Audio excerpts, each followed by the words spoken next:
Welcome, everybody. Thank you all for joining us today. And we're really happy to have you here. I'm Titus, the CHO, or the Chief Hands Officer here at Holistic. And it's an absolute pleasure to host this session for you today.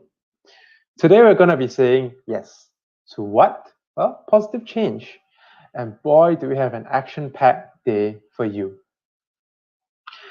Being part of the Commonwealth Action Series, this Youth Employability Skills Program, or YES program, has always been about taking action. And this Showcase Day is for you to say yes and take action too, both in personal growth and positive change. So from all our partners here at the Commonwealth Youth Programme, the Commonwealth Students Association, and Holistic, we're really happy to have you here. You're taking the first steps right now in taking action. So we have an incredible day ahead. Yesterday, we all said yes to personal growth, a lot of practical tips dispensed, and a lot of important skills gained. Today, we're going to be talking about more skills. Some of them borrowed from yesterday, a lot more new ones from today. And everything is going to be spun towards how you can be a positive change to yourself, to the community, and to the world. So be ready. There's an important series of showcases coming out and very powerful stories behind all of them. But before we start, and to start us off really, we have Ryan Ng, the CEO and founder of Holistic. He's going to be setting the scene for us. And when it comes to positive change, he's been a huge positive change to the people around him. He has a long history and long background in psychology. And he's been working with thousands and thousands of people all around the world. So he's a really great person to start us off. So let's give him a warm round of applause in the chats with some claps, some smileys, and some comments as we welcome Ryan from Singapore. Hi, Ryan. Hi, Titus. The stage is all yours. Take it away. Thank you for the lovely introduction. Good morning, good afternoon, good evening to everyone from around the world joining us. I'd like to take this time to welcome each of you, wherever you are tuning in from, to our Youth Employability Skills YES program showcase day number 2. Have a quick story to tell, and that's during the inception phase of the YES program, when we were contemplating what range of topics should we cover. We really couldn't decide whether or not to focus fully on the skills aspect of employment or employability, or whether or not we should focus on the practical aspects that these skills can impart or impact. And as such, because we couldn't decide, we did both. During our first showcase day yesterday, we focused fully on personal growth. It was actually very exciting to hear young people, youth, speak about some of the skills that they felt are necessary for the whole generation's growth, not just their own. Don't worry, if you missed it, here's a quick recap. The 3 skills that were spoken about were firstly, to improve your mindset. Move from fixed to growth and avoid the false mindset. Followed by learning to communicate. Communicate and communicate, as interpersonal skills impact every facet of life. And lastly, but definitely not least, the showcase yesterday finished with creative problem solving, a novel way of getting beyond obstacles and overcoming challenges that we might face. Which brings us to today. Our amazing participants of this YES program over the last 4 weeks have picked up, grown, and developed in so many employable skills. Originally, from not wanting to communicate and speak in a video call, they recorded a podcast, and now, today, they are presenting live showcase webinars in the span of 4 short weeks. They've also picked up collaborative skills within our team, and more encouraging each other and helping out when necessary. However, learning skills alone is never the be-all and end-all. Instead, the challenge that we set before them was actually very simple. We structured a program to pass on some skills over the 4 weeks that they're here with us. But now, it's their turn to pass on some knowledge about a topic that they are passionate about. So today, we hope that they'll answer the question of, now that we know some skills, what do we do with them?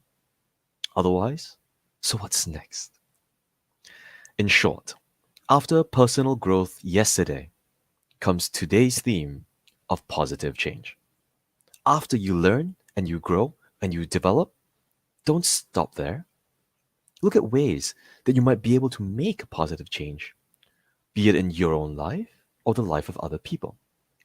And I hope that you will be as inspired as our dear participants as they bring to you a diverse range of topics. Education and the positive change that it can make, or legal literacy and why that's important. Or maybe we can learn a bit about agripreneurship. If you haven't heard of it, that'll be interesting. But remember throughout the whole showcase day that all lives must matter. And with that, I'd like to turn the time back to you, Titus. Thanks very much, Ryan, for setting the scene. And I think it's really nice to speak about how the skills and what we can do with more skills moving forward. Thanks once again. We'll see you in the chats and the rest of the day. See you. So, with that, I hope everybody is excited and waiting to jump in. As we start today, we'd like to actually introduce and bring on all the wonderful speakers for the day, because everybody wants to say hi, because we're all hailing from all around the world. So let's bring on Dominica, Abhishek, and Mark. So everyone say hi. So you're live now. Hello. Hello, everyone. All right. Hello. And I think everybody here, I can speak for everyone, is very excited to share the amazing content that they have been working very hard on researching and developing on ways that people can make positive change today. So I'm sure all the audience is really excited. We'll see all of you very shortly. All right. So right now, what we're going to do, I'm pulling them off backstage, but we want to jump into our first speaker. Our first speaker is actually Dominica. Dominica is actually hailing from Nigeria, and she herself is a very incredibly hungry learner. She always finds ways to learn anywhere she goes. So naturally, when she picked on the topic of positive change, education came very quickly. And it's not just about the traditional sense of the word education. So with that, we'd like everyone to give a warm round of applause, give a virtual round of applause, and welcome Dominica. Hi, Dominica. Hello, everyone. Welcome. Hi. Welcome. Are you ready to run the session? Yes, I am. All right. If you can, just share your slides, and we will put you on shortly. Okay. I've done that. Can you see? Oh, I've not shared the way. Let me share my screen. Don't worry. It happens sometimes, so no worries, everyone. This is now a part of the norm, and we are all moving virtual nowadays. Right? Can you see my screen now? Not at the moment. Yes, now we can. So I'll bring that screen up. Okay, Dominica, the stage is all yours. Hello, everyone. Good morning. My name is Dominica, and I'm from Nigeria. So I'll be speaking to you on education in the world. Why education? Why am I so passionate about education? And why should you also be passionate about education? So I'll be delving much about this in my webinar as we proceed. Why education? When I started thinking about education and literacy in the world at large and why it's so important, I remembered my high school years when I used to spend almost a large chunk of time doing assignments and trying to teach other of my peers. I remembered my classmates who couldn't meet up and struggled really hard, while some had to drop out at some point because they couldn't cope and got married at a very young age. I practically went to school in the northern part of Nigeria, where most at times they don't believe in education. They believe their girls should be seen and not heard. So most times they marry off their girls quite early. And this is usually due to pressure from family, poverty, gender inequality, and the rest problems you can think of. But I never really hated school those days, but I've seen many of my peers who hated going to school. I even had some friends who did not like the idea of studying. I personally was always focused because I wanted to become a lawyer. Like every young child out there who has dreams and aspirations. I knew it was going to be hard and very challenging. However, I believed I could handle the challenge. So, what is really education? What is education about? The first thing that strikes me about education is knowledge gain. Education gives us a knowledge of the world around us and changes it into something better. It develops in us a perspective of us build opinions and have point of views on things in life. Education makes us capable of interpreting things. I like to say a lot that education is an investment in the future. One thing I've always wished I could do is to provide education for all, with no child left behind, and make the world a better place. Because I believe with education, everything is possible.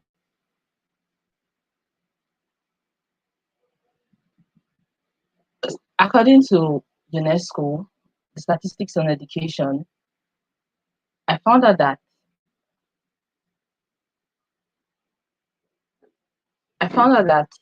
according to UNESCO, there are 750 million adults, two-thirds of whom are women, lack basic reading and writing skills. 102 million of the illiterate population are between 15 and 24 years of age. The global adult literacy rate was 86% in 2018, while the youth literacy rate was 96%. The rate of literacy continues to grow every day. Another experience I remembered, I think 3 months ago in Nigeria here, back to, when education is fundamental to development and growth. I remember like 3 months ago here, I volunteered for Slum to School, an initiative that helps take children from the streets to the school to give them a better life. So I remember an experience that actually happened where we went to actually profile these children. So on getting to this community, the community is actually in Federal Capital Territory, Abuja. I don't know if you're conversant with Nigeria, but that's where we actually went to do this field trip. So on getting to this community, the children and their mothers, their guardians, they all came out in their numbers to be profiled by us. But there was actually a challenge. They couldn't communicate with us because they couldn't speak English. It was really hard. And it was really an emotional experience for me because their mothers were practically young girls of about in their early 20s. You see them having 4 kids, 5 kids, and the kids looking so unhealthy and unkept, and they couldn't even communicate because we wanted to profile them so that we could enroll their kids in school. So we had to get interpreters to help us act as middlemen, to ask them questions and tell us what they were trying to say. Even when we probed further to ask them what their husbands did for a living, their husbands were mostly menial workers, they didn't have source of income and all that. And it literally, I literally think this is like the case in some places too, because this part of the country where this thing happened is the Federal Capital Territory. This is where our leaders stay. This is where key decisions in the countries are made, where you find the president, where you find the vice president. And if such decadence and poverty should be found in that place, then think about other parts of the country, how they are also going to fare and cope. So I'm very sure like this is like almost the experience in other countries where there's a lot of decadence, poverty, neglect, backwardness in the life of the citizens. So for countries to begin to reap these benefits, they really need to unleash the potentials of the human mind, because when citizens progress, it naturally rubs off on the community, on the country, and the state. The economy naturally develops and it tends to be growth. And there's no better tool to doing so than education. So back to our statistics, according to UNESCO has told us that 750 million adults and a lot of people lack basic reading and writing skills. So I think this is the time where I want us to tax our mind a little and ponder on some things. Imagine right now if the world's youth are represented by 10 in a room. I want you to begin to think on these things. 1 in 10 would not be able to read or write. What does it mean to that person or the other 9 in the room? I would really like to get your comments or your ideas on these things. What do you think it means to that person? How do you think that person feels? Or whether directly or indirectly, we know someone who doesn't know how to read or write, whether strangers, whether friends, whether distant cousins, whether relations. We all know someone who doesn't know how to read, who struggles to read or write. So have we ever wondered how the quality of their life is? Have you actually wondered how they go by their day, how they feel about themselves? I want us to really think about these things, because the earlier we begin to think on these things, the better it helps us reflect and begins to help us to make these changes as regards education. And it's funny to note that these statistics continue to grow daily, because 1 in 5 children, including adolescents and youth, they are all out of school. There are lots of out of school children these days. A lot of people are on the streets. When you go up, for my country, Nigeria, when you walk on the road, you see a lot of children sitting on the road and begging and all that. So I think we really need to think and ponder on these things. So why is education important? Why should you begin to take education seriously and encourage others to do so? So today, education remains an inaccessible right for millions of children around the world. More than 72 million children of primary education age are not in school. So being educated, whether directly or indirectly, can contribute to economic growth. Like I said earlier, with the story I gave about the community that we went to profile, education helps naturally to promote economic growth, because when the citizens or when the people go to school, they stand a chance of getting good jobs, and it naturally rubs off on the economy of the community. It reduces poverty. Being educated gives you a chance of being employable and gives you good jobs, naturally reducing the poverty. Imagine if the fathers of those kids were able to go to school, or the mothers of those kids, they will be able to make good decisions for themselves and their family. Because right now, what I'm seeing, change is not, if something is not done quickly, I feel like there's a cycle that's gonna be repeated. When the mothers are not educated, the fathers are not educated, it rubs off on the child, and the child could also follow that same cycle, and they continue to experience poverty and decadence. It prevents HIV/AIDS and other diseases through information provision. When you're enlightened and educated, you know how to read, you're well informed about the do's and don'ts about a particular illness and all. Like for example, we're in the period of the COVID-19 era, where you engage some people and they tell you they don't even believe COVID-19 is not real. They don't know the importance of them sanitizing their hands. They don't know the importance of them social distancing. They don't even know the importance of them wearing their nose masks to prevent themselves from this pandemic or this disease, because they don't even have the information necessary.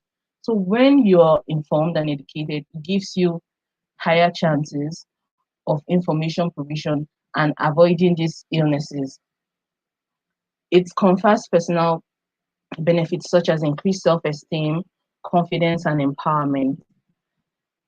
When you're educated, it gives you this natural self-confidence. You could walk into any room, you could engage anybody, you could communicate, you could express yourself because you know you are knowledgeable, you know these things. So naturally, being educated, education is important because it confers these benefits to you. You're able to elect your leaders because you know the benefit of electing good leaders for you, enlightened leaders for you and for the growth of your economy. So how do you get more informed and educated so as to become self-reliant in this day and time? With the presence of technology, information is being created every single day by thousands, run through blog posts, run by professionals or large businesses. Thanks to the internet and further expansions of it, like I've been able to do so today, I've been able to take advantage of the internet, and I'm speaking to you through the Youth Employability Skills Program. There are several resources, there are several opportunities out there that you can begin to take advantage of and, and get educated, and also encourage other people around you to do so. You can also begin by leveraging on the information you have on educative platforms like Udemy, Coursera, etc.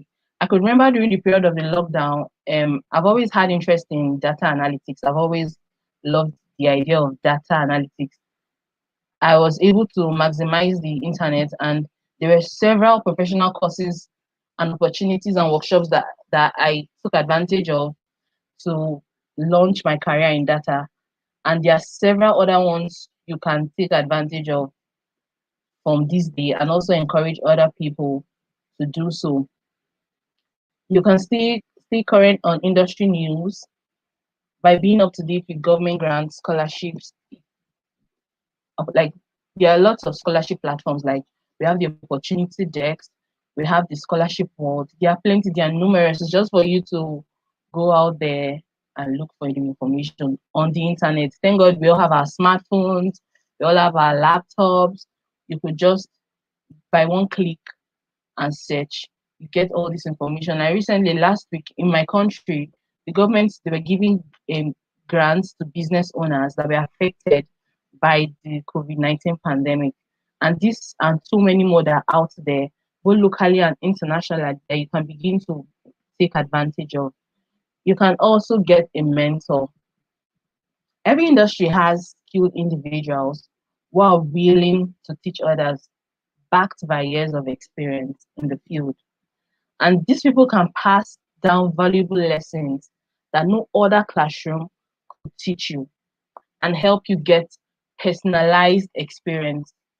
There's the popular adage that says that what an elder sees while sitting, a child can never see it, even if he or she climbs the highest mountain. Naturally, these mentors, these people are more experienced and they have tested the waters. They have this hands-on experience, and they help you feel faster. So with regards to what you want to learn, what you want to achieve, the area you're much more interested in, you can begin to get their direction and their guidance, and it helps you learn better. You can also start journaling. Naturally, journaling helps you reflect and get hands-on experience. I often hear people say the faintest pen is better than the sharpest brain, because no matter how faint or unclear a pen is, it will leave a lasting impact than the sharpest brain. In the light of the faint pen, you can always go back to what you have written down to reflect and it helps you remember what was discussed. But there's a tendency to always forget after a long time with the sharpest brain. So when you journal, it helps you retain what you've learned and it helps you reflect back on past experience. So in the cap of what I've said so far, you can begin to take advantage of all this today and encourage someone close to you to begin to do so by staying up to date with resources online, leveraging the information on the internet. You can also take advantage of government scholarships, both locally and internationally. You could get a mentor, very important, and start journaling today to begin to get educated and encourage someone to do so. Furthermore, people often argue if education is limited, if the subject of whether education is the only thing. So far, I've been able to research on that. There are several theories that helps to explain learning and education as a whole. There's several schools of thought and learning theories that helps to explain learning, and they include the social and contextual theory, which helps us to learn, which means or helps us to learn from others. We have the experiential learning theory or the experientialism, which helps us learn from experiences, and also the constructivism, which helps us learn from mental models, the cognitivism, which helps us learn from the flow of knowledge. We have the behaviorism, which helps us in the stimulus response.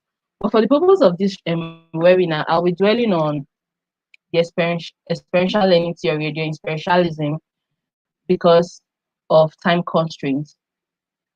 So what is experiential learning theory? Experiential learning theory is the process of learning by doing. By engaging students in hands-on experiences and reflection, they are better able to connect theories and knowledge learned in the classroom to real-world situations. In learning experientially, knowledge results from the combination of grasping and transforming experiences. Like I always say today, one hallmark of effective education is an emphasis on hands-on instruction that enables students to investigate, probe, ponder, and discover. With the diagram I have on the screen here, when you get this concrete experience, you try out an experience, and it leads you to reflecting.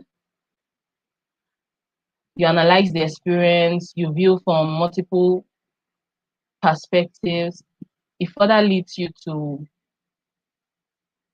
connect these ideas. You begin to conceptualize on the ideas on the experience gotten so far, and it further leads you to experimenting it out.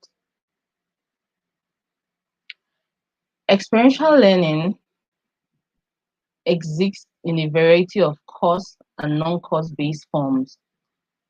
That's this experiential learning that I'm trying to explain.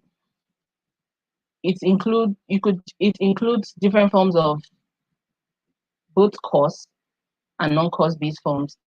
That it includes community service learning, undergraduate research, and also you could get this experience by applying for internships, student teaching, capstone projects, etc. And also it's important to begin to embark on experiential learning projects, because when you participate or when you do outside the four walls of a classroom, it helps you get a broader view of the world and appreciation of community. It also helps you get clearer insight into your own skills, your passion, and your values. It gives you opportunities to collaborate with diverse organizations and people. It also helps you get the gratification of assisting in meeting community needs, and also builds your self-confidence and leadership skills. All this you get without confining education to the four walls of a classroom. In this day and time, a lot of people are very much able to learn from experience without confining education to the four walls of a classroom. For example, if you go to a zoo to have an experience with the animals, what the animals look like, how they behave, and all that, with the help of your tour guide, and someone else decides to read about this experience in a book, the experience gotten would be different from someone who reads in a book, because I've been able to go there personally to have this experience directly with the experience, and the experience would leave a lasting impact because it was experienced firsthand rather than reading the information in a book.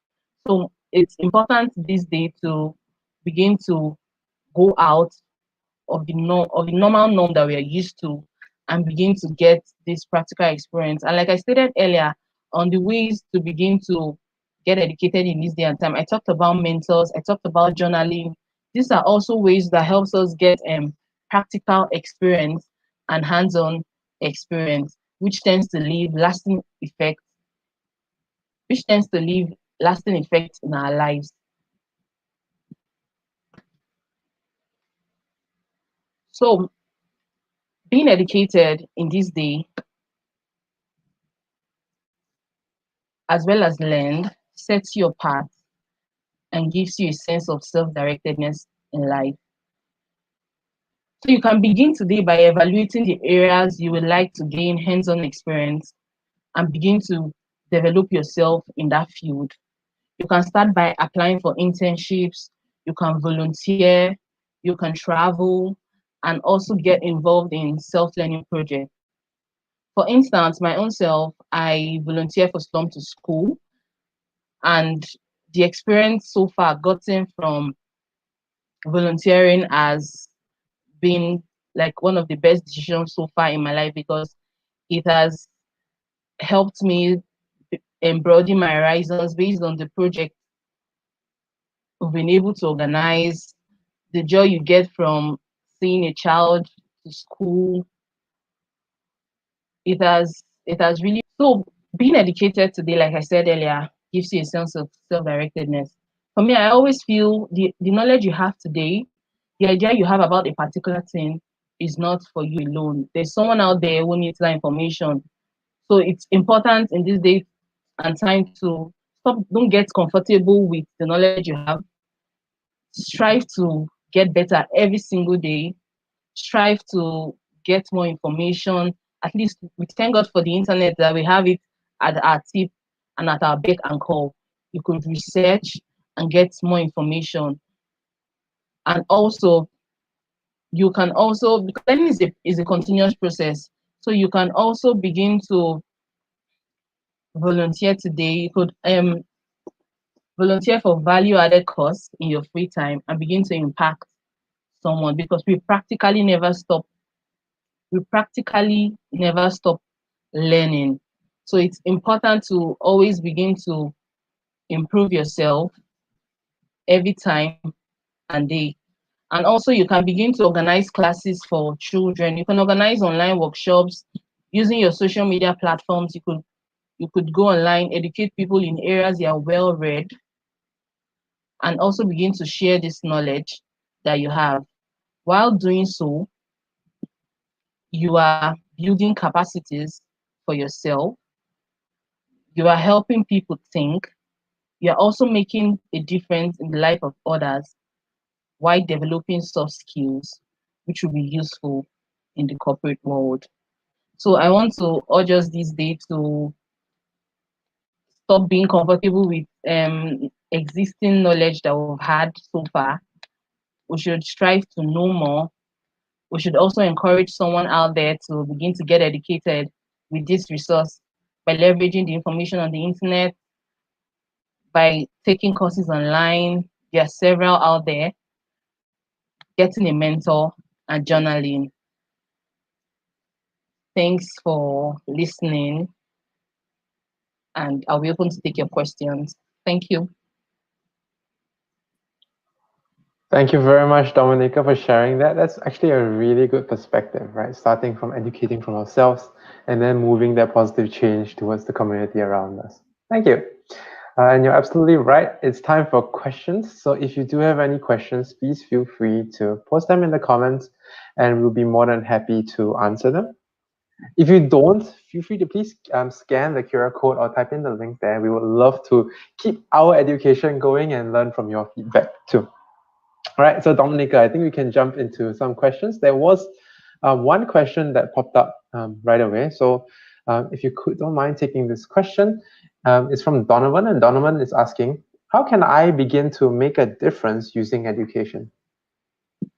Okay, thanks for the question. So like I said earlier, you can begin to make a difference with education by volunteering in your spare time, and also you can also start to teach people online in areas you're well read at. Like you could create a blog. If you don't know how to create a blog, you have social media handles where you could go on your social media handles and begin to educate people on areas that they can begin to that pertains to their health. Like you could start you could use your Twitter, you could use your Facebook to teach people to begin to be aware about that particular field. Like recently, we're in the COVID-19 era, which some people don't even know the do's and don'ts. So you could make a difference in that regard or in that area by educating someone out there using the social media platforms, or you can also volunteer for value-added courses. Okay, great. I hear it's about finding an area where you think you can value add and teaching about, and then after that, speaking more about it, finding all the various platforms that are around. Is that right? Sorry, please, I didn't get that. I didn't get that, Titus. It sounds like what you're saying is that it's surrounding choosing an area that you know and how to speak about, and then after that, finding a platform for people to actually speak and educate others for. Yes, exactly what I was trying to say.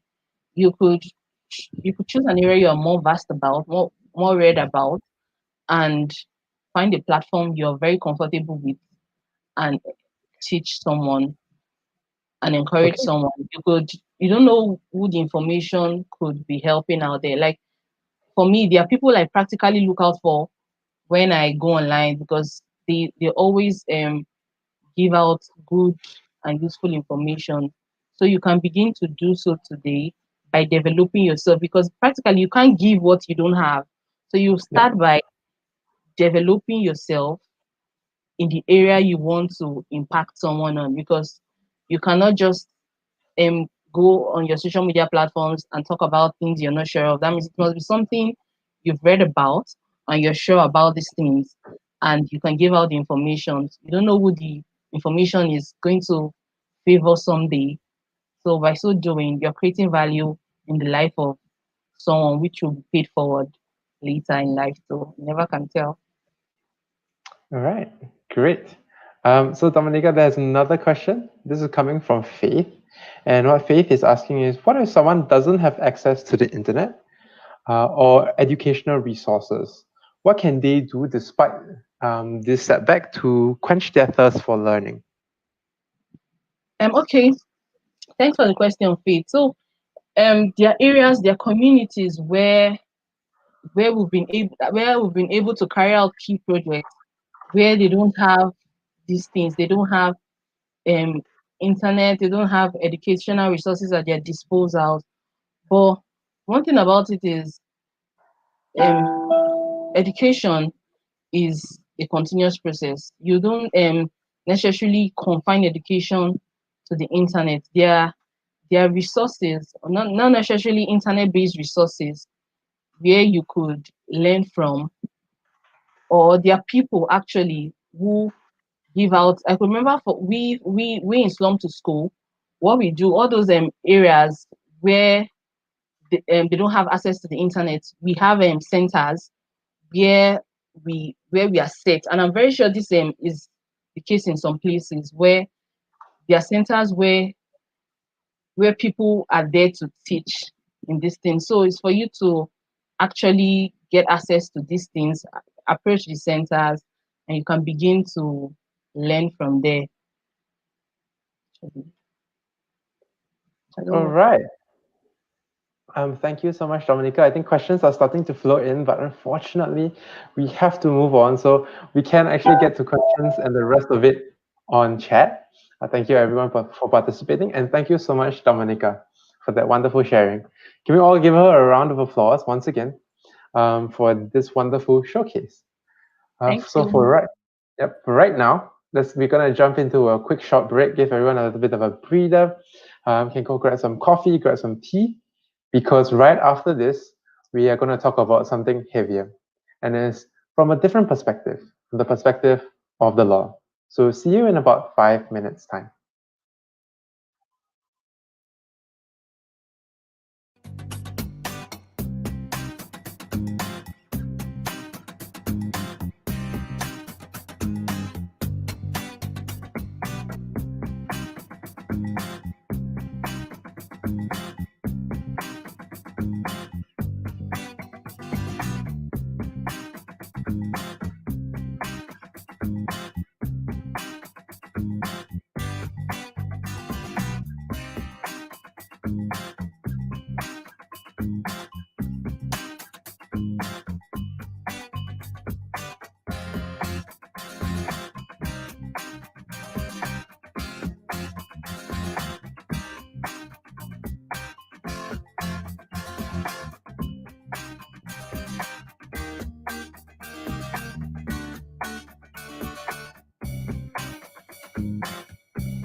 Welcome back, everyone. We're going to start right away. We just actually finished a segment on education and how we can all be educated in any point in time in our lives. So this next showcase is the perfect place to apply it right now. Why? Because we're going to look at the legal perspective. And before that, we want to talk about why we're even talking about the law in the first place. It's a really important thing to understand because it affects us all. But the honest truth is that it's difficult to understand and let alone use effectively. But Abhishek wants to take on the challenge. He's a law student for India, and he's passionate about wanting all of us to understand that the law is there to help us and not to hinder us. So let's welcome Abhishek as he shares about how. Hi, Abhishek. Hi, Titus. Thank you so much for giving me the floor. All right. If you're all Namaste, ready, world. we'll take away. All right. Namaste, world, and warm greetings to the audience members joining in from across the globe. My name is Abhishek Watts, and I'm a law student from Delhi, India. It has been an honor to be a part of the YES program, and I'm delighted to share my passion for legal literacy with all of you here today. I have actually been invited to argue on the important case of legal literacy versus the public opinion. It is a case which involves miscommunication, lack of understanding and intimidation of law. A case so peculiar in itself that law today is on trial. Your Excellencies, law has been charged with the crime of being too tricky to understand. In fact, the lower court believes that law has failed to fulfill its duty of protecting the citizens. So today, I stand before you all to convince this public forum that law is our companion, that law is on our side and it is not working against us. The respondents will claim that law is too hard to understand and therefore the lawyers only should concern themselves with it. That the law is made within the four walls of the parliament and therefore there are no steps taken to make the law known, heard, or seen by the public. The respondents also claim that law is only a friend to the wealthy, that law is non-inclusive and sometimes draconian. But I, on behalf of the petitioners, maintain that law is a tool of social change, that law ensures that everybody's interest is protected. Legal literacy ensures that society imbibes healthy social change. Legal literacy secures the interest of the public, and legal literacy empowers people to proceed with litigation and enforce their rights. What is law? but a set of rules and regulations which govern and maintain order in our society. Law is enforced to ensure a balance in the society, to provide opportunities of systematic representation to everyone, to uplift the needy, and to punish and act as a deterrent for those who break the societal order. Law is therefore deep rooted in our society. Now, as we move forward with the webinar, I want all of you to consider this question preliminarily. Do you believe that law has failed to fulfill its duty? Moving on, the next thing that I want all of us to discuss is to think of a scenario where we got in trouble with law. And now, considering that scenario, let's put it to test based on these benchmarks. Was it an intentional act? Or was it due to a lack of knowledge of law? Or was it coerced or forceful? And when you are considering this scenario, which is a personal experience to all of you, think how you would have acted differently had you known about the law, had you known what the law says and how law protects you.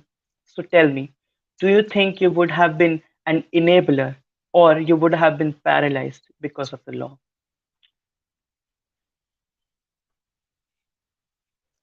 As it is said, and it is a rule of common law, that ignoratia juris non excusat.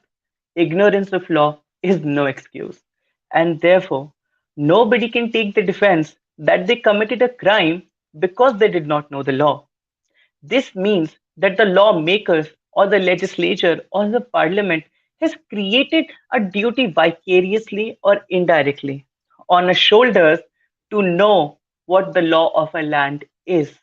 But people are still unfamiliarized what the law says. And therefore, I believe there are two prominent reasons to target this. There is an inherent fear of law in the minds of the people in a society which is full of potential with litigation. People view law as a source of anxiety, and this source of anxiety is so grave that it can paralyze a person. Now, a person who feels paralyzed or is unfamiliar with law, they will not be able to apply law and therefore they will remain inactive, especially in situations where they should be active to enforce their rights. So, this brings us to what we are discussing here today. What is legal literacy? So, traditionally, legal literacy related to the ability of an individual, generally in the traditional sense referred to as a lawyer who could read, understand, and frame legal documents. And therefore, legal literacy in the past had a very restricted meaning and application. But today, legal literacy is defined on a much wider scale. It is considered to be the ability of the general public to read, apply the law, and also to understand it in a society which is becoming increasingly litigious or where the scope for crime is increasing. Now, when people are legally literate, they become empowered enough to participate in the societal reforms because the legal mandates, the precedents, or the decisions of the courts affect each and all of us. You know, we could be an educator or we could be a student, and we're all bound by what the court says or what the law dictates. But we still notice that there is some reluctance on the part of the people to understand the law, and therefore, due to this reluctance, they are not able to contribute in the society positively. Now, this reluctance could be because of lack of understanding of the law. And therefore, this understanding, if it remains for too long, translates into an intimidation of legal system. Now, I'm going to create a scenario for all of you. So imagine this. There is a 9-year-old girl. Her name is Tammy. She comes back from school and finds out that she's getting married within a week. That too, a 39-year-old gentleman, a man who has some cattle to spare. Tammy is a resident of a developing country where child marriage is a crime. Now, Tammy does not want to get married. She wants to study and she wants to support her poor family. She wants to be a teacher so she can progressively contribute to education in the society, to empower little girls like her. But Tammy's parents think that it is appropriate, that it's about the right time to get her married off at such a tender age. They think that is the right thing to do. Now, our Tammy, she's really young. She does not refuse because it's what her parents dictate her to say, but she does not know what awaits her. Considering a few ground realities of the society, we know that young child brides often die during childbirth. They also suffer from malnutrition. The sexual and the physical violence by their husbands or his family members will break her psychologically. She will remain dependent on her in laws for basic resources like food, shelter, or even some menial amount of money because she stopped her education or she stopped investing in herself. Now, due to the lack of education and not knowing the law, she won't be able to raise her voice against her abusers, and this cycle of abuse will continue against her and many girls like her. Now, we also know that many girls who are married below the age of 18 often get pregnant before they turn adults as well. And then they're either divorced by their husbands or they desert their husbands because the domestic abuse is just too much to bear. And as a result, girls who do not have any skills or do not know how to get their rights enforced raise another generation of children in poverty without any security. Coming so now, why do you think Tammy's family agreed to crush their child's future and commit a crime that they know is a crime in their country, and that is the crime of child marriage? So, their reasons are that women in their village are prone to sexual violence like rape or even forced marriage, that men in the community are drug peddlers and they are involved in activities like human trafficking. So before they're able to abduct their little girl, it's better to get her married off, to shirk off their responsibility. Further, they also believe that girls or women in particular are liabilities. So it's better to get some cattle in exchange of their daughter. This mentality is prevalent across various countries. Although this story is fictitious, it has taken real facts from real documentaries which have covered such issues. Now, my question is, why didn't the community of Tammy's village raise their voice against the drug peddlers or the human traffickers and why didn't they get them arrested? Instead, they decided to crush the dreams of their own daughter. This is the mentality that we need to change, and this is where the role of legal literacy comes in. Because I believe if they knew how strictly the law deals with such potent cases or how such cases are handled really strictly by law, they would have not lost confidence in the law and they would know how to get their rights enforced by the legal system. They're scared of the litigation because they do not know the law. Now, considering another case, which is a real life case from India, it deals with another case of a minor girl. Her name is Lalita Kumari. Lalita Kumari was a minor girl who was kidnapped by a politician. And following her abduction, her father went to every police station to get the complaint registered against the abuser. Now, this person, being a politician, was able to coerce the police and pressurize them to not register the complaint. This case took place in 2008, but it was only finally disposed of in 2013 by the Honorable Supreme Court of India. The abduction of a young girl by itself is a grave crime. Crimes against women are dealt really strictly in India. However, filing the complaint is the first process to bring the grievance to the knowledge of the world. But the police was reluctant and they did not cooperate. So her brave and courageous father decided to knock doors at every opportunity that he could.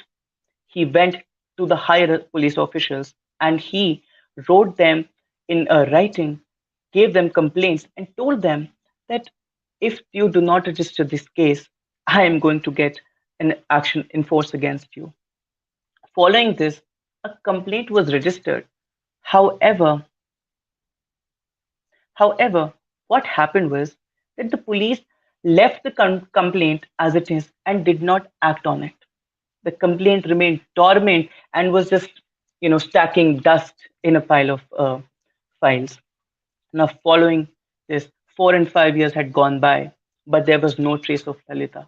There was no justice for Lalita. So, what her father did, he went to the Honorable Supreme Court and he raised a very valid point before the entire Indian community. He asked the Honorable Court, do you think police has any discretion in registering a complaint, or is it their bounden duty to register a complaint when they know that a crime has been committed? So this issue by itself was so volatile that there was no final decision, or the court itself was not convinced that should it be the duty of the police to compulsorily register a case, or should they let it be at their discretion. But then the court considered that if we allow the police to register the cases that they want to register, that way, many poor people will suffer. And that way, justice will not be accessible to everyone. So the court said and pronounced categorically that there is no room for discretion. That when there is a complaint, it is the duty of the police officials to mandatorily register it so that it can be brought to the notice of the court that such and such crime was committed against so and so person. There is no room for discretion. Crime cannot go unpunished. Now, my question here is, are you able to notice any change between the first scenario that we discussed and this scenario that I just talked about? Let me see what you guys are mentioning in the comments so I can follow up.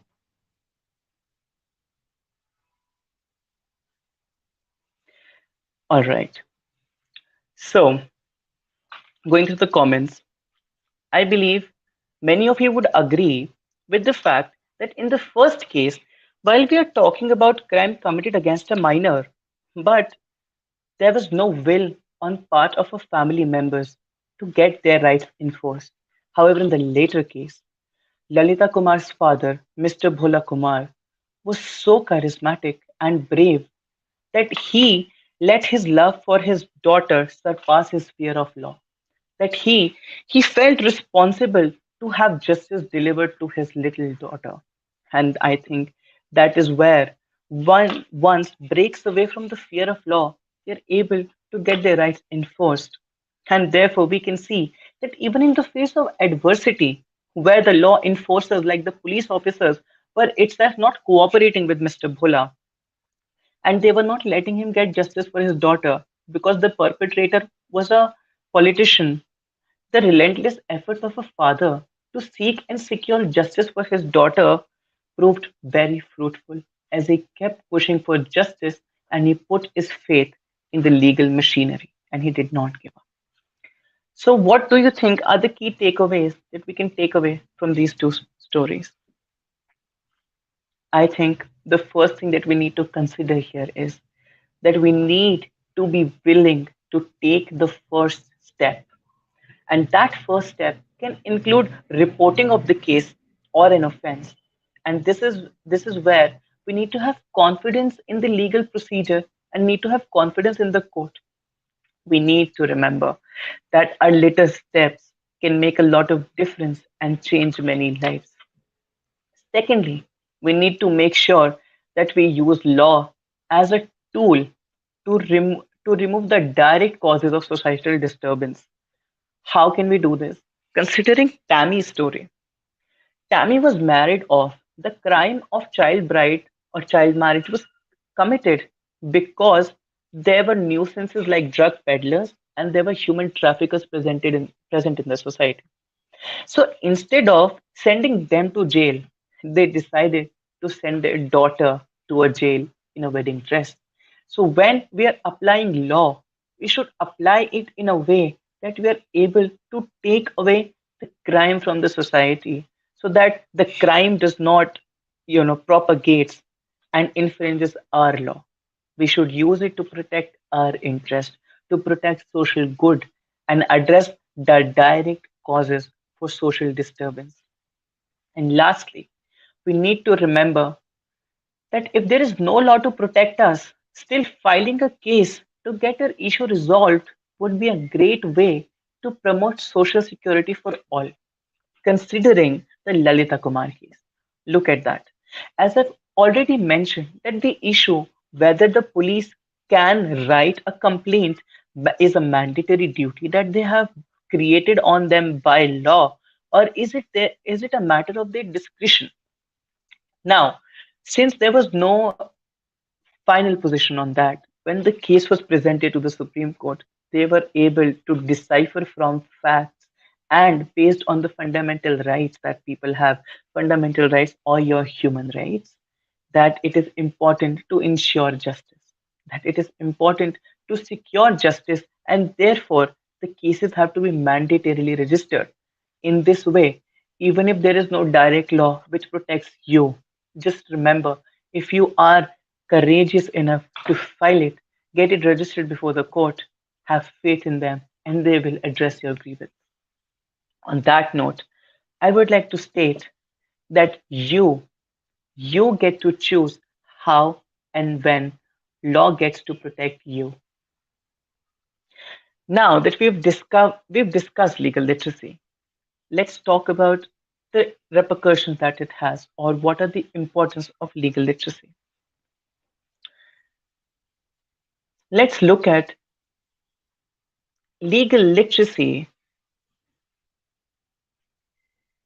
legal literacy as a preliminary protective measure. Legal literacy can be used as a preliminary protective measure. What is a preliminary protective measure? That means that in the initial stages or at the very first instant, legal literacy is available to you to protect you. Now, let's look at a scenario where let's look at a common example. Mr. X was driving his vehicle without a license. Happens to all of us.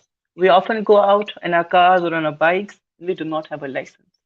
Now, Mr. X was caught overspeeding. Now, when he was caught, the police officer apprehended him and asked for his license.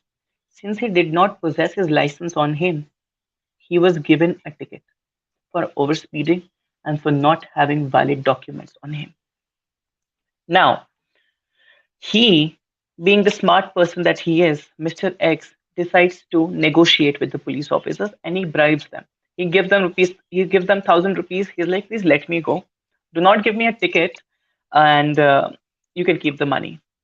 And the police accepts. Now, my question to you is, do you think knowing the law here would make a lot of difference in the entire scenario? Let's look at it from this way. Now, when Mr. X left his house, he forgot his license, but he remembered to study the law. Mr. X knew that how much fine he has to pay and what provisions or what circumstances law provides, right? So now, when Mr. X left his house, he was again apprehended by the police. They gave him a ticket for overspeeding. They also gave him a ticket for not possessing his license and imposed a hefty fine on him. But Mr. X was like, no, no, this is not right. The law dictates that I only have to give you rupees 200 as a fine for overspeeding. Secondly, it is a duty by law that I am under no obligation to present my license right now. If I do not have my license on me, I have a window of 15 days.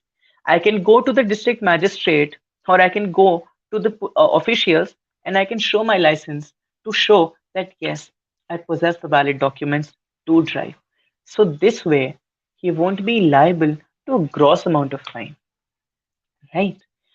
The overspeeding he will have to dealt, but the license he is under no mandatory duty to produce this right now.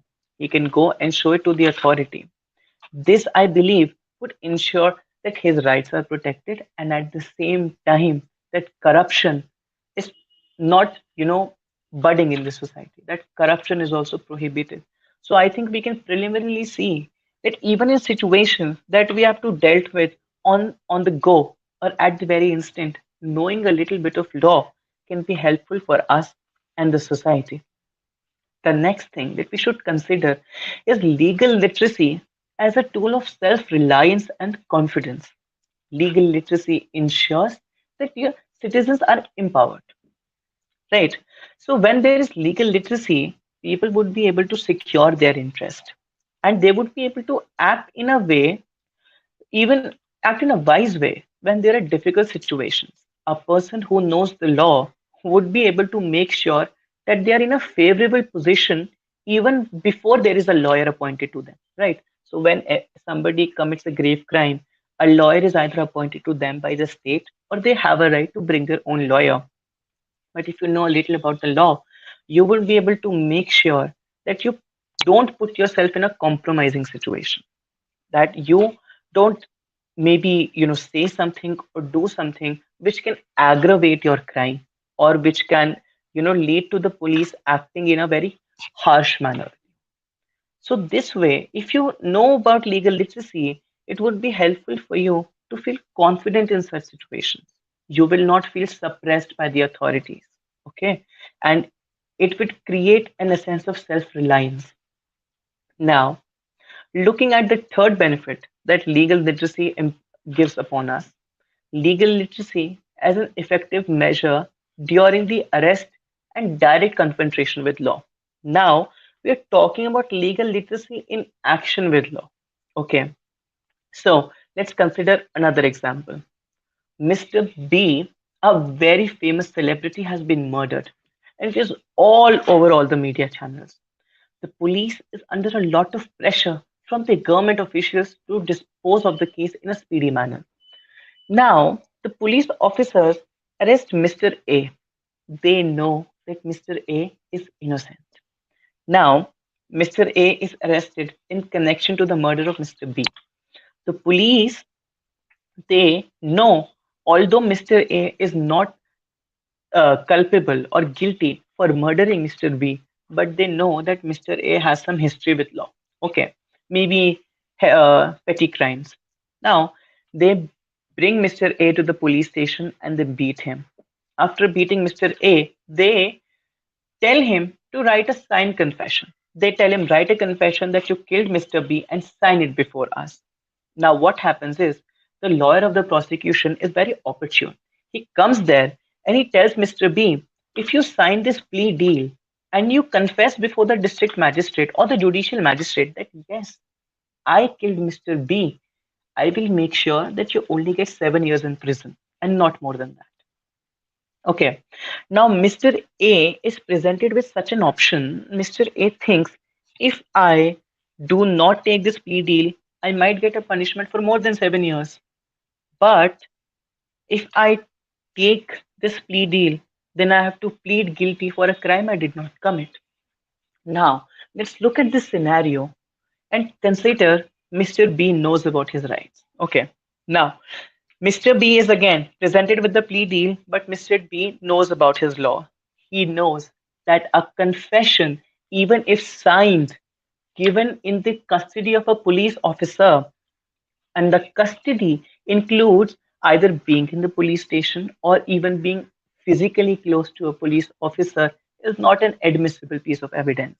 That even if he has signed and given that confession, no, police cannot use that as an evidence against him. And neither can the prosecution. However, the prosecution is baiting him or preying on his ignorance of law to get him to confess before a judge. Now, a confession before a judge is admissible in the court of law. So, if Mr. A knows about his rights, he will be able to make sure that he is not discriminated against, or his rights are not subjugated.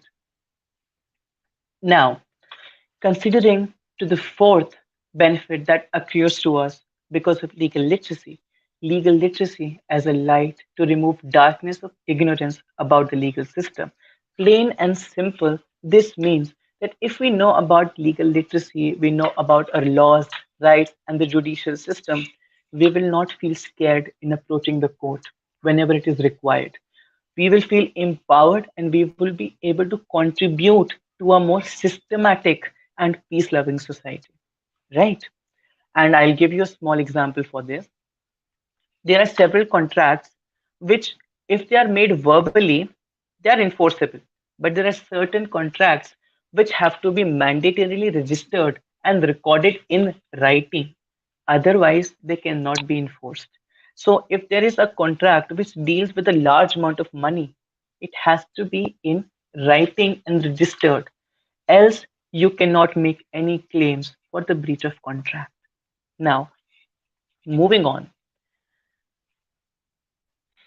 how can we be legally literate? Now, some of you might be wondering that the level of expertise that I expect from you guys in the legal field can only be achieved if you take up legal education or study law. However, while it is one of the best ways to learn about law, legal literacy is not limited to a 3 to 5 year course of law. My main concern here is that to prompt you guys to look up law, to know about things, and take some proactive action to make sure that you are aware about the law, that you're taking some steps on your end about learning the law. Even whenever you find yourself in trouble with the law, have patience to look up what are the repercussions. What are you being charged with? What is a crime? How can you get that redressed? And it should not be only limited to seeking legal literacy as a way to get out of crimes. But let's say all of us are using these virtual platforms, right? There was initially a concern that was brought up that Zoom app is not suitable to a lot of people because there were claims that it is preying on their privacy. At the same time, similar concerns were raised about TikTok and even about Facebook.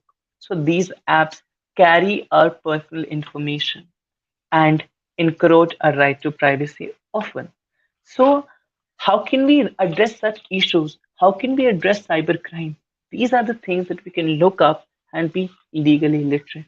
Legal literacy at heart only talks about awareness. Now, coming towards the ways that you can be legally literate, the easiest being reading newspapers or legal blogs. They will ensure that you're up to date with your domestic laws and the international laws at the same time. They will ensure that you know if there have been any changes in the law, so you're well versed with them and you can act accordingly. Coming on to the next one, which I think is the most interesting to me, is watching documentaries. There are several documentaries by BBC or Al Jazeera, Vox, etc. All these platforms provide such potent knowledge on international and national disputes. They go have empirical, in depth research and interviews with people who are suffering as a result of a crime. So I think watching documentaries can be a great way to recharge your brain. Coming on, keeping an open mind to research by oneself. Yes, you need to be willing to learn. You need to be willing to research whenever you find yourself in trouble with law or someone close to you is in trouble with law. So I think legal research or having the will to research by itself is a great measure. And the last one talks about really proactive involvement in the society. That is through internships or volunteering work with NGOs or government departments. Taking up volunteering work or internship work with NGOs or governments would be a great source for your capacity building. You will be exposed to ground realities of the world. You will have more employability skills, and at the same time, you will come out as a knowledgeable individual, as an individual who is much more compassionate, right? So I think the last measure, that is through internships and volunteer work, benefits everyone. Now, coming on to a few things that we need to know. Remember, most legal systems which are democratic in nature, they provide citizens with the constitutional right of free legal aid. Free legal aid means that all the cost of litigations will be taken up by the government, right? There are several categories of people who are eligible for free of cost representation as per the law. Do look it up. Now, we need to remember that as citizens of democratic countries, we have several fundamental rights. These fundamental rights are nothing but our human rights. Fundamental rights are tools which can be used to demand justice, equality, and representation opportunities. For example, the right to life and liberty is a fundamental right and protects people from arbitrary arrest, that nobody can even arrest you without a, a due process of law, that there has to be a legal reason or a fair apprehension to arrest you. All right. Now, just last thing that I want to share with you guys before, because my time is almost up. Law only protects the vigilant, and therefore, knowing one's law and rights will help them ensure that the government is regulated and works for the benefit of the citizens and not arbitrarily. And now, with this, remembering that law only protects the vigilant, that knowing your law can ensure that you are able to protect yourself, I leave you with this, and now I'm open to questions. Thank you so much. Thank you very much, Abhishek. That was a very wonderful sharing and a lot of actually very practical tips. We'd love to take some questions, but unfortunately, we've already passed the Q&A time already. So not to worry. If you do have questions, keep them flooding in. Post them in the comments. We will be sure to get to them. But for right now, let's take a break. Let's reset everyone so that we can get ready for the next speaker. All right, Abhishek, thank you so much. Everyone, hope you appreciated it. We will jump into the next segment shortly. See you in 5 minutes. Thank you so much.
Welcome back, everybody. We are knee deep in the talking about different things about positive change already. Right now, we just actually finished looking at the importance of legal literacy and how it impacts everything. In the next showcase, we're going to take a slightly different perspective. I'm really excited about this topic because it's going to be talking about food, and I'm a huge foodie. Well, specifically, how the food gets to our table. So we can learn a lot from this changing sector. So to present this to us is actually Gideon Yaboa from Ghana. Unfortunately, Gideon is facing a few technical issues at the moment and isn't able to deliver the webinar live. It's really sad, and I'm sure Gideon is a little bit disappointed, but he's actually within the chat right now. So if you do have anything you want to ask and post, you can post away over there, and Gideon will be more than happy to engage you that way. In the meantime, we will play a recording so that you won't miss a single thing. All right. So let's all post some comments in the chat to welcome and appreciate Gideon as he speaks about the topic of agripreneurship. Okay, hi everyone, and thank you for this opportunity and giving me this platform. And thank you, Titus, for such an introduction. Yeah. I'm your boy Gideon from Ghana, an economics graduate from the Kwame Nkrumah University of Science and Technology. And I'm grateful to the Commonwealth Students Association, and HHHolistic for this opportunity to be part of the 2020 years program. I also want to share my passion with each and every one. And I thank you all for this opportunity to do that.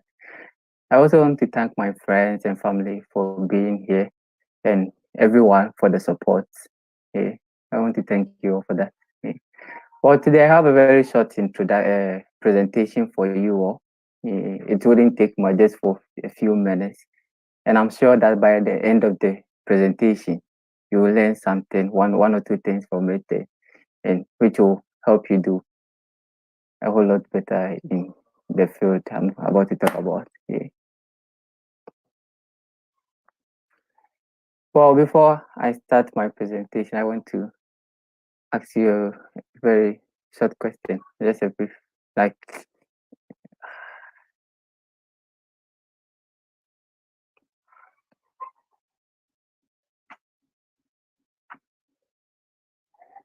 yeah. So the question is, which one of us has not eaten today? Yeah, which one of us has not eaten today? You can type your answers at the comment section, and I'll go through it. Then, okay, let me check if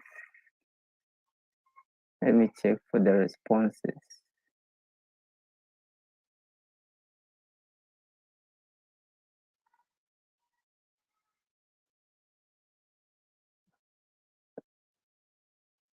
Well, these are pretty much responses over there. Yeah. I'm sure we all have eaten not at least twice a day. This is to say that each and every one of us needs the farmer each and every day. And as a matter of fact, without the farmer, there's no agriculture, and hence no food for sustenance. Today, my main presentation was going to center around agripreneurship, but this is the case. Agripreneurship is made up of two concepts: agriculture and entrepreneurship. So I'll first start with what agriculture is, the benefits of agriculture, and challenges. So everything I will be talking right now will be based on agriculture. Then after that, I move on into entrepreneurship. So from there, then I take you to agripreneurship. Then I tell you stories about people who are into agripreneurship and how they are helping impact the world, and also tell you about some skills of agripreneurship. And even if you don't want to be an agripreneur, some set of skills you can pick up that will be of great benefit to you, the individual. So basically, when you talk about agriculture, what do you think agriculture is? You can also type in your answers over there so that you share your opinions too.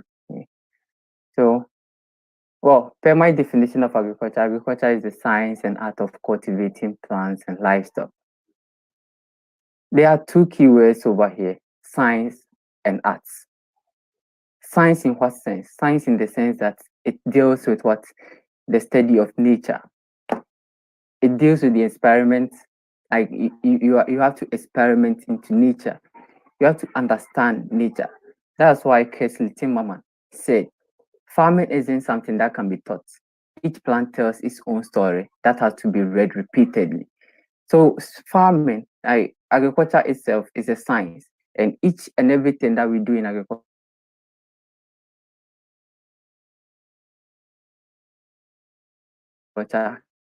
tells its own story. So you knew.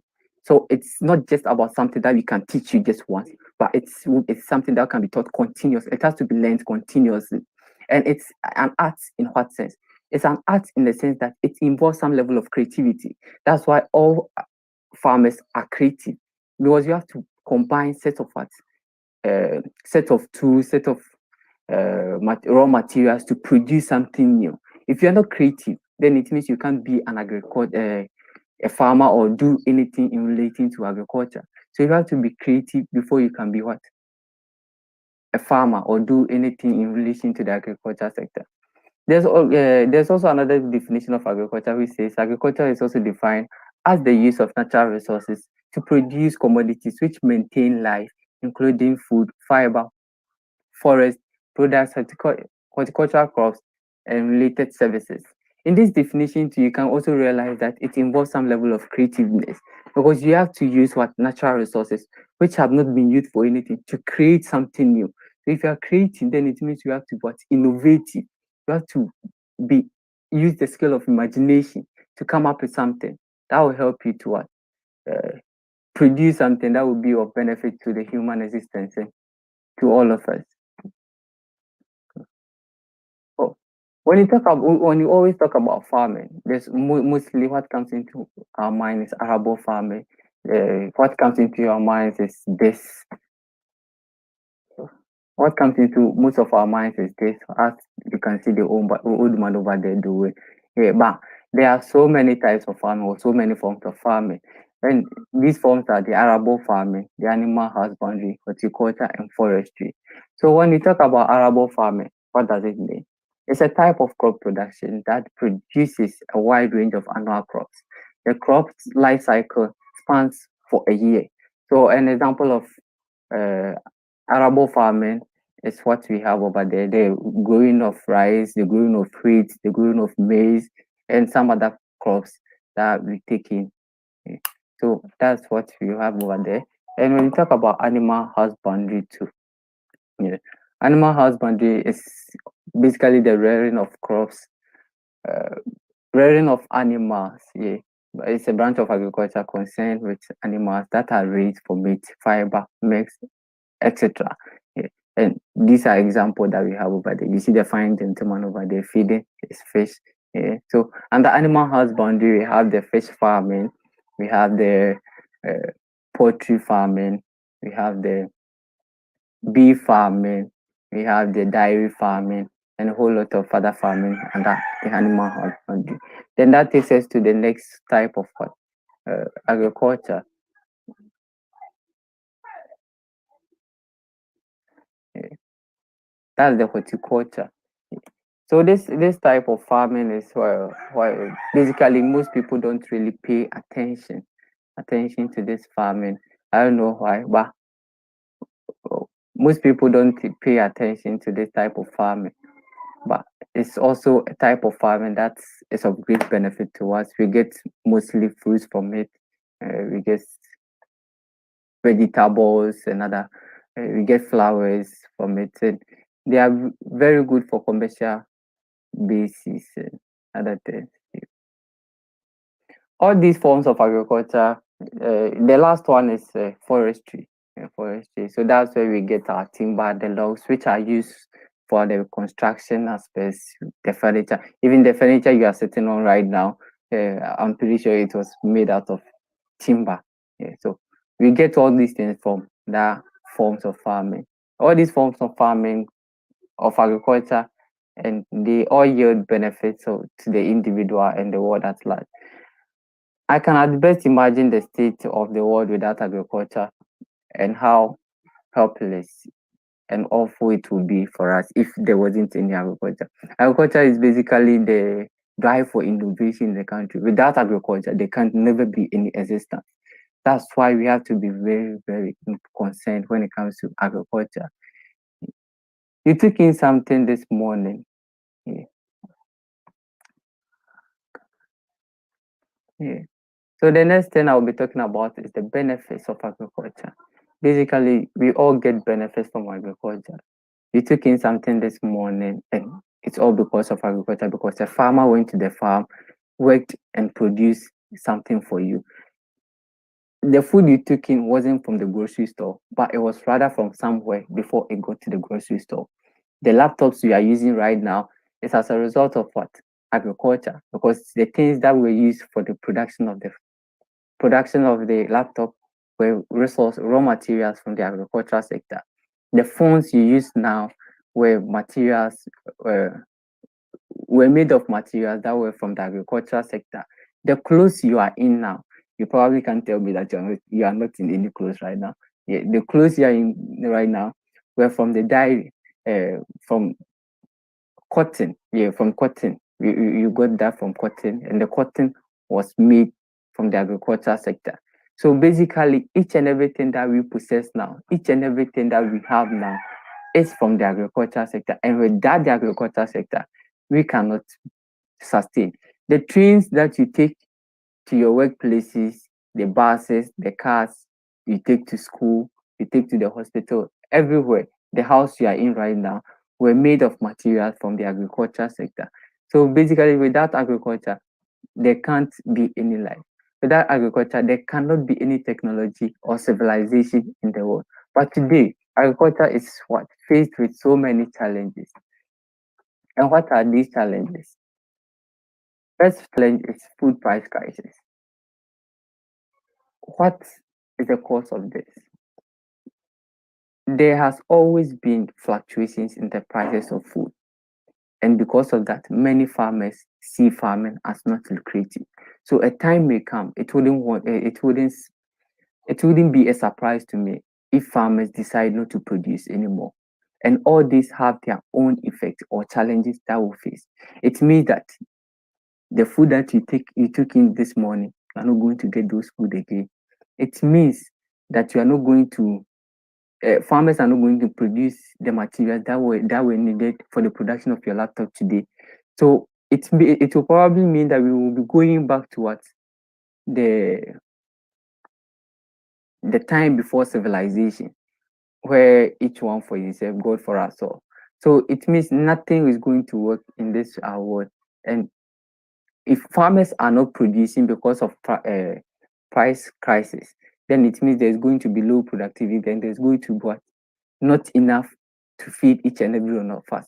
Even currently, that farmers are producing, about 690 million of the world's population still go to bed hungry. Then imagine if they decide not to produce, all because of what? Food price crisis. Then it means we all are going to what? Go to bed on an empty stomach. Then the second one is what? Climate change. What climate change does is that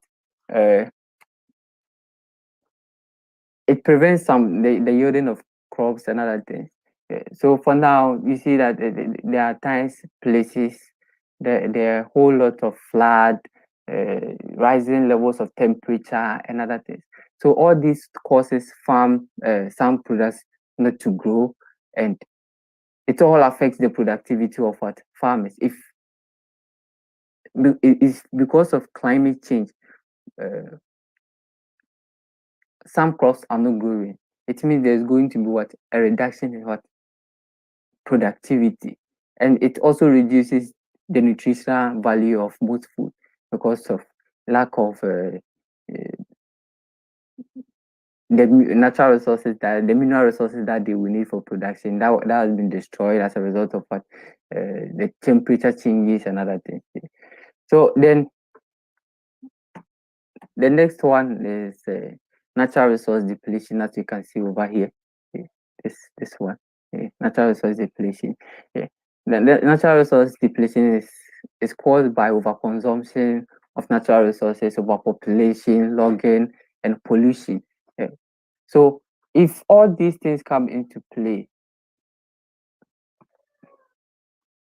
then what happens? If natural resources are depleted, then it means what happens is that there will be shortage of water, loss of forest cover, and extinction of species. The land over there are some species that are supposed to create holes for the land to allow air and water to penetrate through the land. So if the forest is depleted, or if we lock down all our trees, what will happen is that there will be direct sunshine on the land, and most of those species wouldn't survive. So if that happens, then it means what? They wouldn't be around to do all those work for us. Then it means production is going to fail. There's going to be low productivity and other things. Then the next one is civilization. Civilization is the movement of people from the rural areas to urbanization, rather. Sorry, the movement of people from rural areas to urban center, or urban centers to urban areas to another urban center. So there is going to be a whole lot of overcrowding. And as people move from the rural areas into the cities, it means that there's going to be a decrease in the level of the number of farmers we have around. For instance, here in Africa, the population of Africa is continually growing. The labor force is growing, but each and every year there's always a reduction in the people available in the farming sector, all because of urbanization. And all these are threats to the benefits that we get from agriculture. Because if we are not able to solve all these challenges, then it means farmers wouldn't be around to produce for us. And even if they are going to be around, there will be less of them who cannot be able to produce all that we need. And the solution now is what? Agripreneurship, or entrepreneurship in agriculture. So before that, let me explain what entrepreneurship is, then I get to agriculture. So entrepreneurship is the creation or extraction of value. The definition viewed this definition viewed entrepreneurship as change, which may include other values than simply economic ones. Entrepreneurship can also be defined as the concept of developing and managing a business venture in order to gain profit by taking several risks in the corporate world. Entrepreneurship in agriculture is what is termed agripreneurship. So if you are establishing a business in the agri sector, then that was what is termed agripreneurship.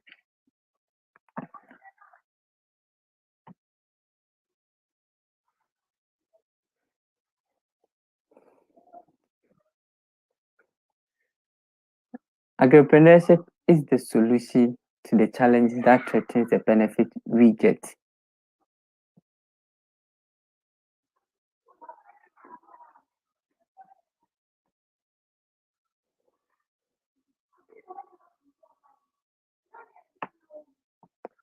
Agripreneurship is the solution to the challenges that threatens the benefit we get from agriculture. An entrepreneur identifies a problem in the community or an environment and devises a business strategy around it. So the challenges we are facing right now is what? Food price crisis, climate change, natural resource depletion, and urbanization. So what an entrepreneurship does is what? He identifies the problem and devises a business strategy around it. So the only way we can solve those problems is to devise a business strategy around those problems. And who is capable of doing that? Each and every one of us is capable of doing that. But all that you have to do is to identify the problem and how best you can do that and how best you can help. So I have some stories I want to share with you, some personalities who are in the field of agripreneurship trying to solve the challenges that threatens the benefit what we are benefiting from agriculture right now. So the first personality is Apollinaire Carigia. the man growing potatoes in the air. Have you heard of anybody growing crops in the air? If yes, let me know your response in the comment section. If not too, let me know. If not, I'm going to tell you about him. If you haven't, let me introduce you to Apollinaire Karegeya from Rwanda, the man growing potatoes in the air. Rwanda's population is currently at 13 million and is set to rise to 16.9 million by 2035. Sorry. With this estimated increase in population, demand for the food will also soar, and the amount of arable land will also diminish at the same time with the country's cities expanding. So Rwanda's population is growing and it's expected to increase to 16.9 million by 2033. And at the same time, due to that increase in population, people will try to move into the urban centers. And so what will happen is that the cities have to expand, which will reduce the size of arable land in the community. So Apollinaire found that that land will be the land that will be available at that time will not be sufficient to produce enough food. Apollinaire found that the land that will be available at that time will not be enough to produce enough to feed that population, and hence an agricultural innovation which focuses on ensuring higher productivity in smaller spaces is needed if Rwanda's agricultural sector is to continue meeting the food needs of the country. So he came up with a new way of growing food, which is known as aeroponics. Aeroponics. Yeah. So he came up with a new way of growing food because he knew that there wouldn't be enough to feed all of them due to the growing size of the country, the population, and as people will move from rural areas into the cities. So the land available wouldn't be enough to produce food for each and everyone in the community. So he came up with an idea that will help them produce potatoes or any other crop in the air. So he made the experiment starting with potatoes, because their family are farmers in potatoes. So with that background in potato cultivation, he decided to start with potatoes. So he came up with an idea that will help him produce potatoes in the air. So with his idea, there's no soil involved, a little amount of water involved.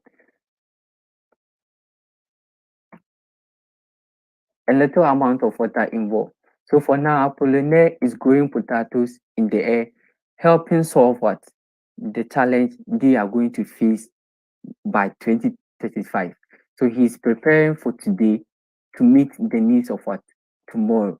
And currently, Apollinaire has, through his innovation, has trained over 42 farmers in Rwanda, and also each and every 2.5 months, he produces over 2,500 plantlets, which produces potato.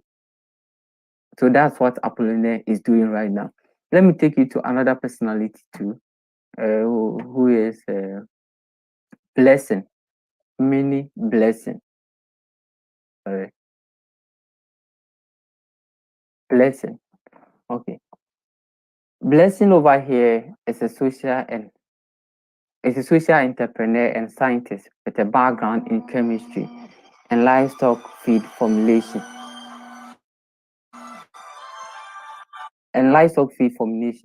He is the chief operating officer and co-founder of VESAC. VESAC is a Nigerian veterinary company helping farmers to prevent pests and diseases. Due to the geographical location of Nigeria, livestock farmers were mostly affected by pests and diseases, and they found it challenging controlling the pests and diseases. Blessing saw it as a problem that the farmers face, and hence he decided to provide a solution by establishing VESAC. VESAC does not only feed farmers control VESEC does not only help the farmers control pests and disease, but also helps them to manage and analyze their data through an app called FarmGod. Blessing's company has now saved over 300 farmers in 10 different African countries and saved livestock worth $80,000.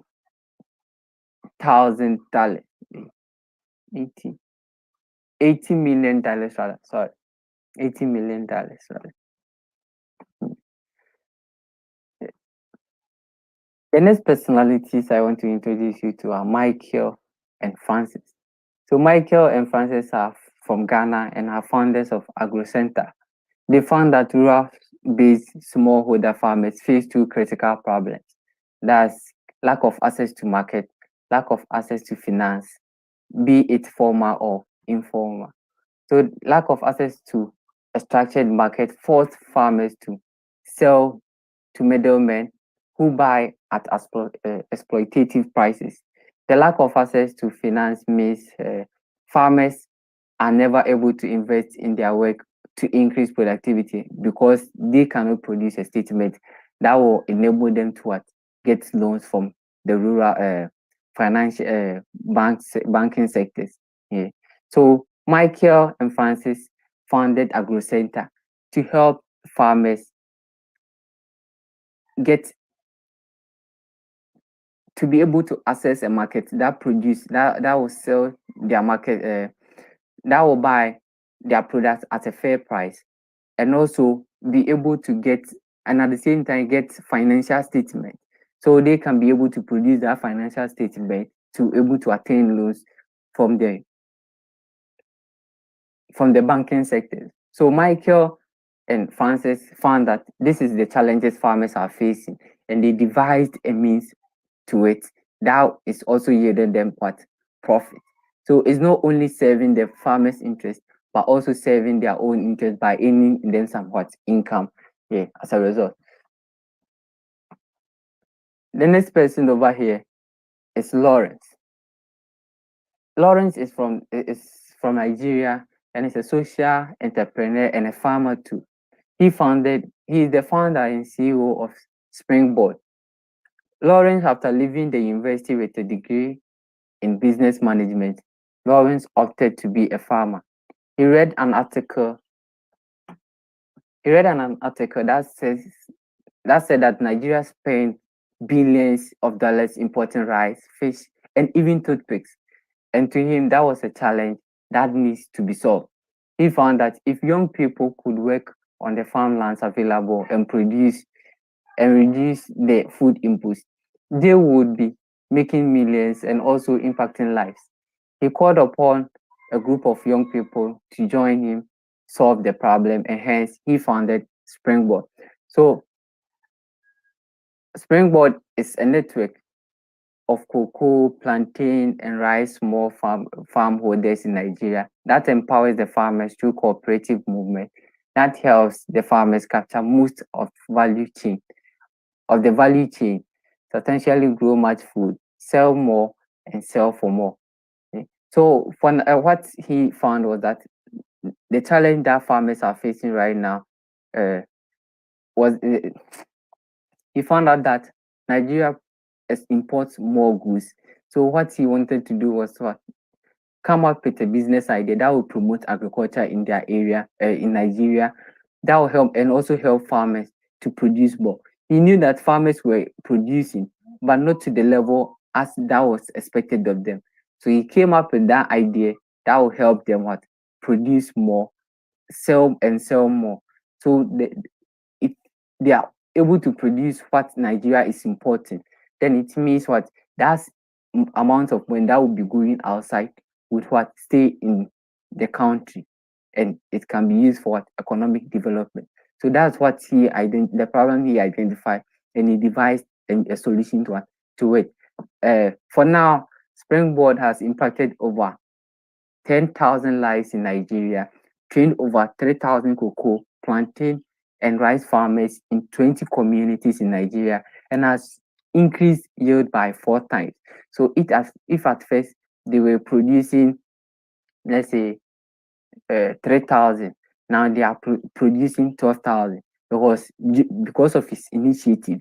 Farmers have been able to increase their yield 4 times. So what the country produces has been increased 4 times, and it's all because of his initiative. So the question I want to ask you right now is what does the above personalities have in common? You can share your answers in the comment section. What they have in common is that they are all agripreneurs who identify the problem in the agricultural sector in their individual communities and devise a business strategy around it. Each of these personalities solve the challenges facing agriculture in their communities through a strategic business initiative, which ultimately sought to address the problem and in turn yield benefits to them as initiators and the society as a whole. So if what they did was to identify the problem and devise a business strategy around it. For us, we know our challenges already, which is food price crisis, climate change, natural resource depletion, and urbanization. So what each and everyone who is interested in the agriculture sector and who is much concerned about the challenges we are facing right now can do is come up with a business strategy that will help solve the problem. The strategy doesn't solve the problem alone, but also yield some economic benefits to you, so that you in turn you also try to gain something from it, apart from you helping solve the challenges. And also, well, if you solve the challenge, you also gain something from it, but it will also add up financially to you. Yeah, it's something that you shouldn't miss. Okay, hi everyone.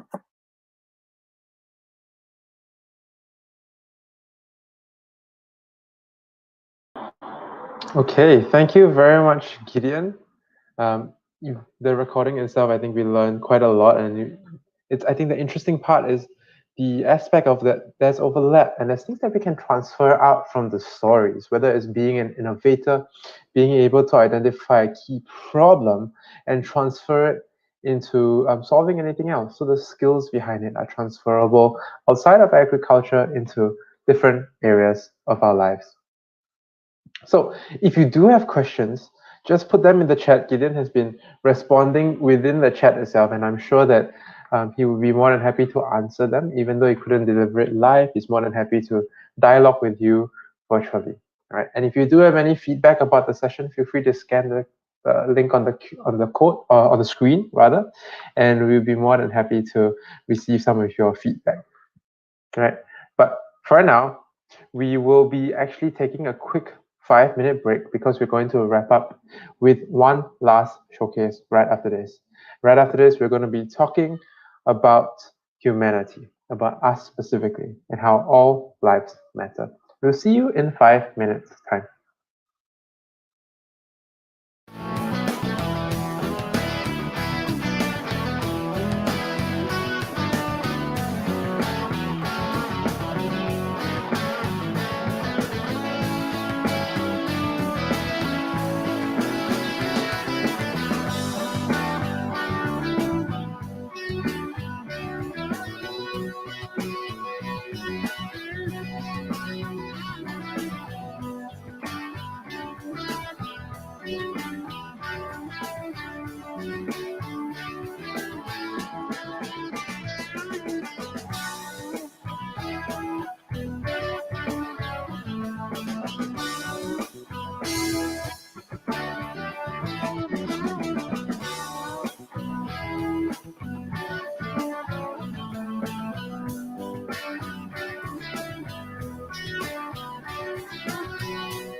Welcome back, everyone. We just finished talking about agripreneurship and the importance of it for all of us. One of the big reasons why it's so important is because it gives us all food on the table. So right now in this last showcase, we're going to be talking about that, not the food part, the human part, and how all lives matter. And to do that, we have Mark Ditto from Nigeria. This topic is honestly a really difficult topic to speak about. But Mark challenged himself to pick this topic because he felt the importance of it. So let's give him a round of applause as we welcome to the stage Mark Ditto. Hello, Mark. Hello, Titus. All right, are you comfortable, ready to start? All right, thank you very much. Hi, everyone around the globe. Good afternoon from Nigeria. I am somebody Mark Dito from Northeast Nigeria.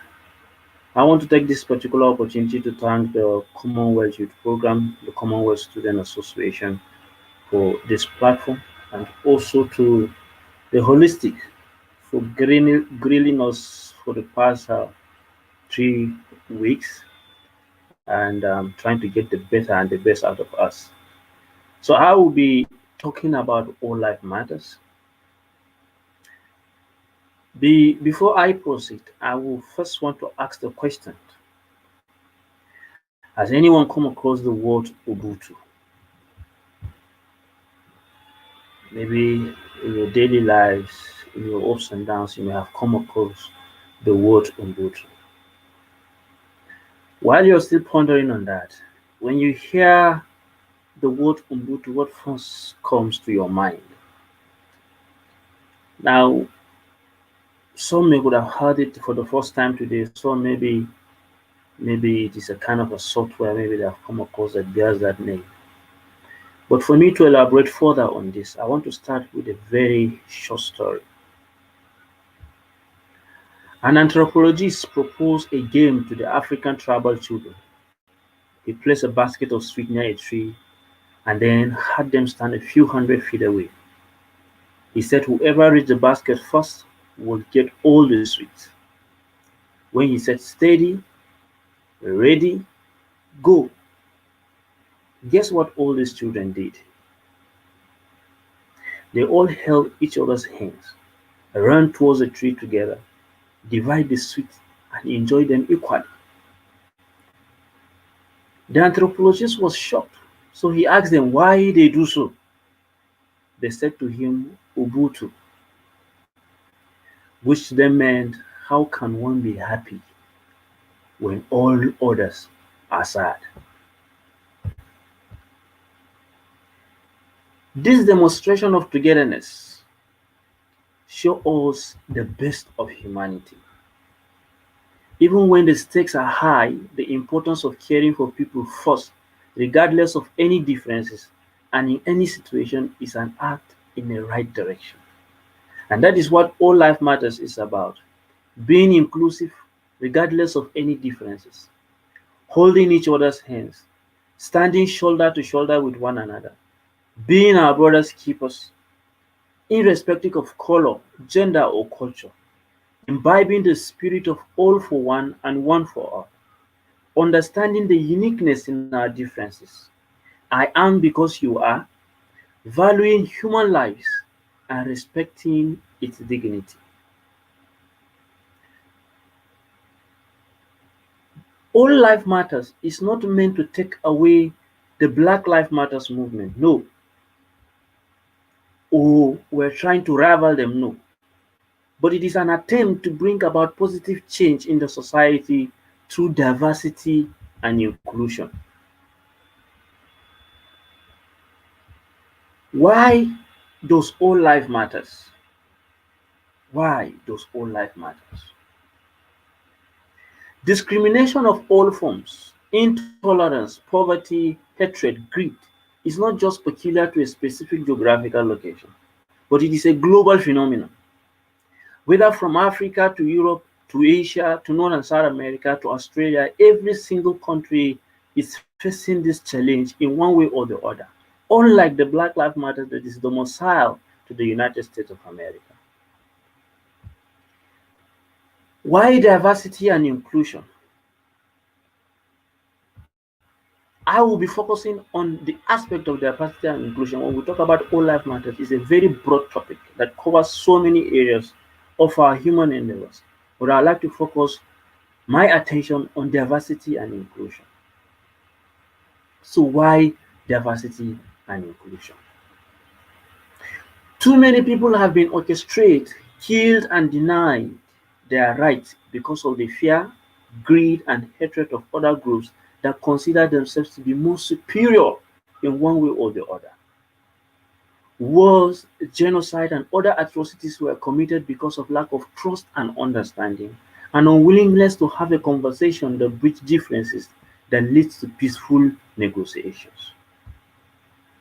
Today, it is impossible for us to avoid interacting with others outside our native groups, especially if we live in urban communities. Unless you live in a remote location on the planet, you will encounter diversity in your workplace, in the grocery stores, conferences, schools, and colleges, and entertainment venues. We're also seeing more of diversity being represented in businesses today, in politics, and the media, and it all involves people. It involves precious lives.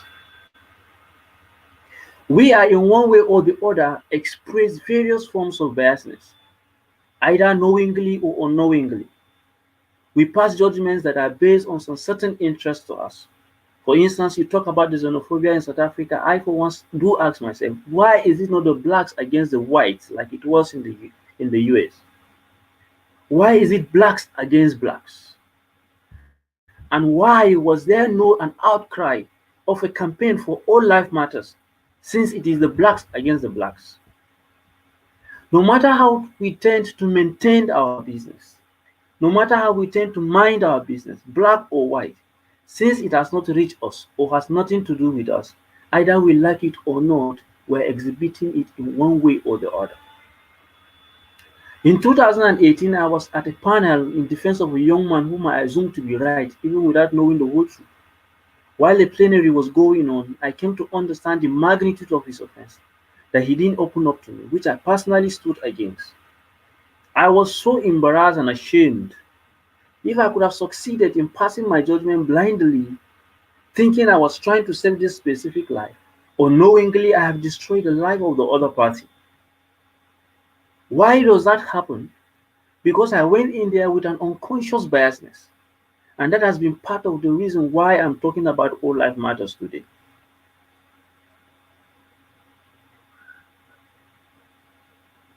So, what is this unconscious bias?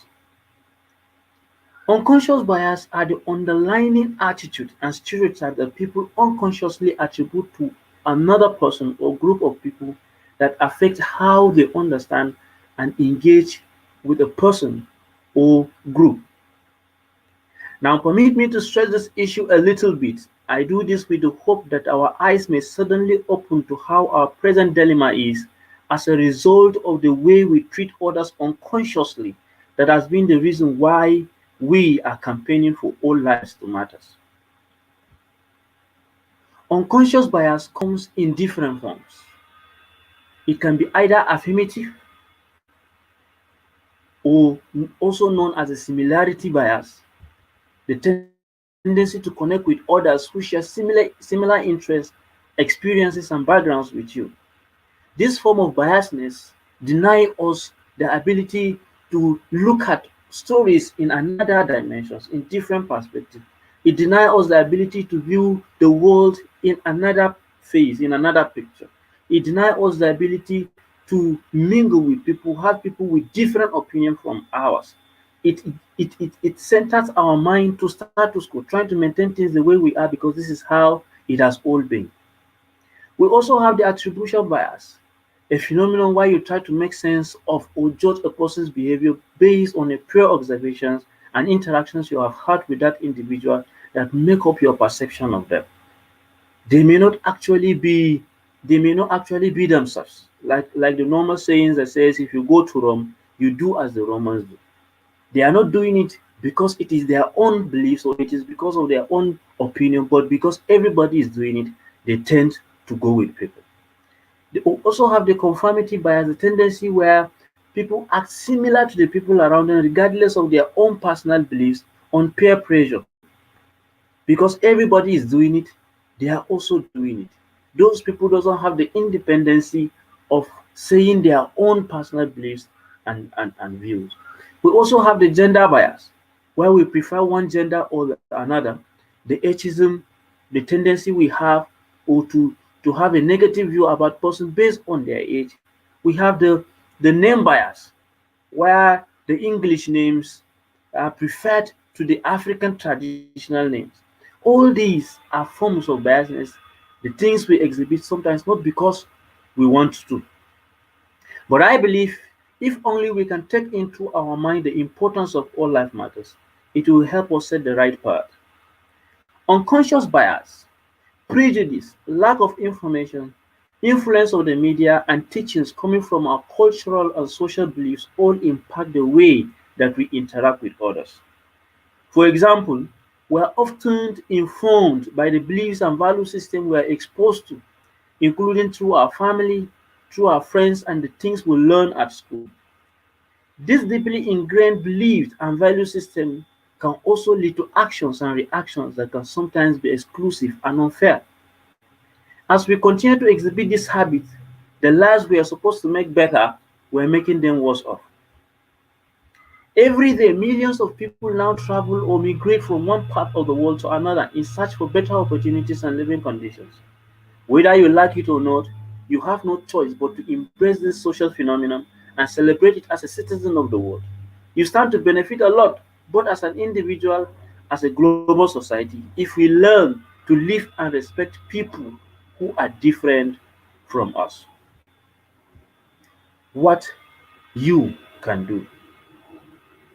Even though we naturally prone to gravitate towards those who are like us, we should take certain measures to overcome these tendencies, especially if we grew up in a setting that does not represent or support inclusiveness. Take a step back and examine the presence of diversity in your current life circumstances. Do you see it in your neighborhood? Do you see it in your workplace, in your friend circle, or in the community? If you're not meeting a variety of people in your life, there is so much you can do to add diversity to your daily mix and show your support. If you're an owner or a manager, you can start hiring people from different backgrounds. If you're a mother or a father, you can allow your kids to mingle with kids from other neighborhoods and races. If you're in school or college, join global-oriented organizations and groups. This is what we can all do to make sure that all lives matters. You can also have a right approach. You can change from the old ways to the new ways. If you know that you are about to approach someone culturally or characteristically very different from yourself, try ask yourself these questions. What are my expectations of the other person? Can I recognize stereotypical or unconsciously biased aspect in these expectations? What is the goal of the meeting? Is it a confrontational meeting or a conversation? What is our common interest? What will be my limit in dealing with this situation? If you realize that in answering these questions, there are elements that refer to purely identity aspects, such as origin, ethnicity, gender, culture, religion, education, and financial background, try to exclude them from your mind. Then try to focus on the goal of the meeting and the aspect that you may have in common. In everyday situations, our cultural and educational patterns may be more difficult to identify, but it is a matter of practice. Be aware of your reactions and your thoughts while walking down the street, when in the office, at a party, at a dinner with friends, or in a restaurant. What does your inner voice say? What are the details, the insecurities, the shyness, the inability that occur instinctively and can be observed and analyzed? You can start with these questions to become more aware of your bias and try to deconstruct it. And you will see that it will be easier to interact in a more conscious and inclusive way. Another fundamental practice to be more inclusive is to ask questions to avoid scenarios like mine. Start with the uncomfortable ones. How much do I know about realities that are not similar to mine? How may my positions and beliefs be limited or limited when approaching those of others? Am I informed or educated enough on a given topic? Is my opinion required? How does my intervention contribute to the conversation? By using my language, am I really giving space to everyone to participate in this conversation? By using my body language, am I really giving the chance for everyone to feel safe and comfortable in joining the conversation? However, asking questions without going beyond our cultural patterns can lead to answers that produce the same structures of thought and attitude. When you start with the questions, respect the response time and have a safe conversation. Don't interrupt. Don't insist if you notice discomfort. Don't press the person with further questions and listen carefully without being distracted. Understand your privileges. Talking about privileges can be difficult and often very uncomfortable. However, being aware of our own privileges is a crucial first step to adopting a more inclusive attitude. Privileges can be institutional, it can be personal, it can be societal, physical, it can be political, etc., and operate through different levels. It can be situations and forms. Identity marks as white, male, middle class, and Western are commonly understood as privileged conditions. Privileges generally are not created at a personal level, rather they are the product of the artificial divisions that are perpetuated by the structures, systems, and institutions that exist in our world. Nevertheless, it is important to acknowledge how these systems of privileges works and also where we position ourselves within it. We also need to consider how these positions may affect individuals situated in less privileged positions. According to the same system, it is not about how we feel at all, it is about acknowledging and understanding something that we may not ever experience. Be proactive in educating yourself on the topic. By doing a simple research online, you can find many essays, articles, and reports, academic and non-academic resources on the topic. Ask questions from people around, as we said earlier. Get clarifications. Know your sources, know the genuineness of your sources.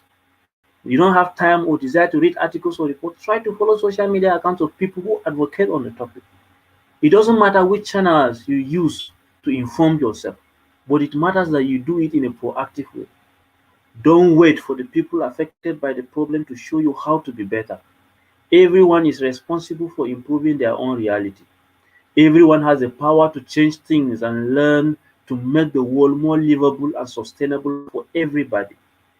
Doing your part by educating yourself proactively is a fundamental step to becoming a supportive ally and making all life matters.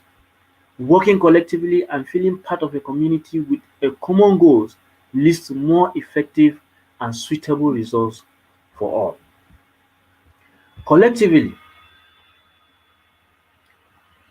as a collective measures, we can create more inclusive societies by educating adults and the youth through awareness programs and campaigns that stress on the importance of diversity. You can contribute by setting an example, but before you do that, you need to be fully convinced of the importance of being part of this movement and build a mindset that honors the difference in others. Make sure that it doesn't just stop with you. As you become more inclusive, influence the people around you to do so. This is how the change on grassroots level starts. In conclusion, I believe that the recent world events that have taken place serve as a reminder that this intolerance of diversity still exists within the fabric of our consciousness, and it is being brought to the surface for us to witness and heal.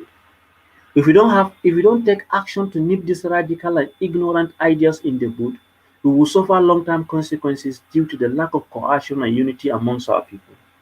But if you follow these steps from myself, then to you, then the next person, gradually the positive change we desire to see will happen, and all lives will matter. The old and outdated paradigms that support homogeneous and hierarchical systems held by those who have little understanding of the importance of diversity need to be eradicated. There is now a new system in place, And that new system is All Lives Matters. So you can do it, I can do it, we can do it, and together we can change the world. Thank you.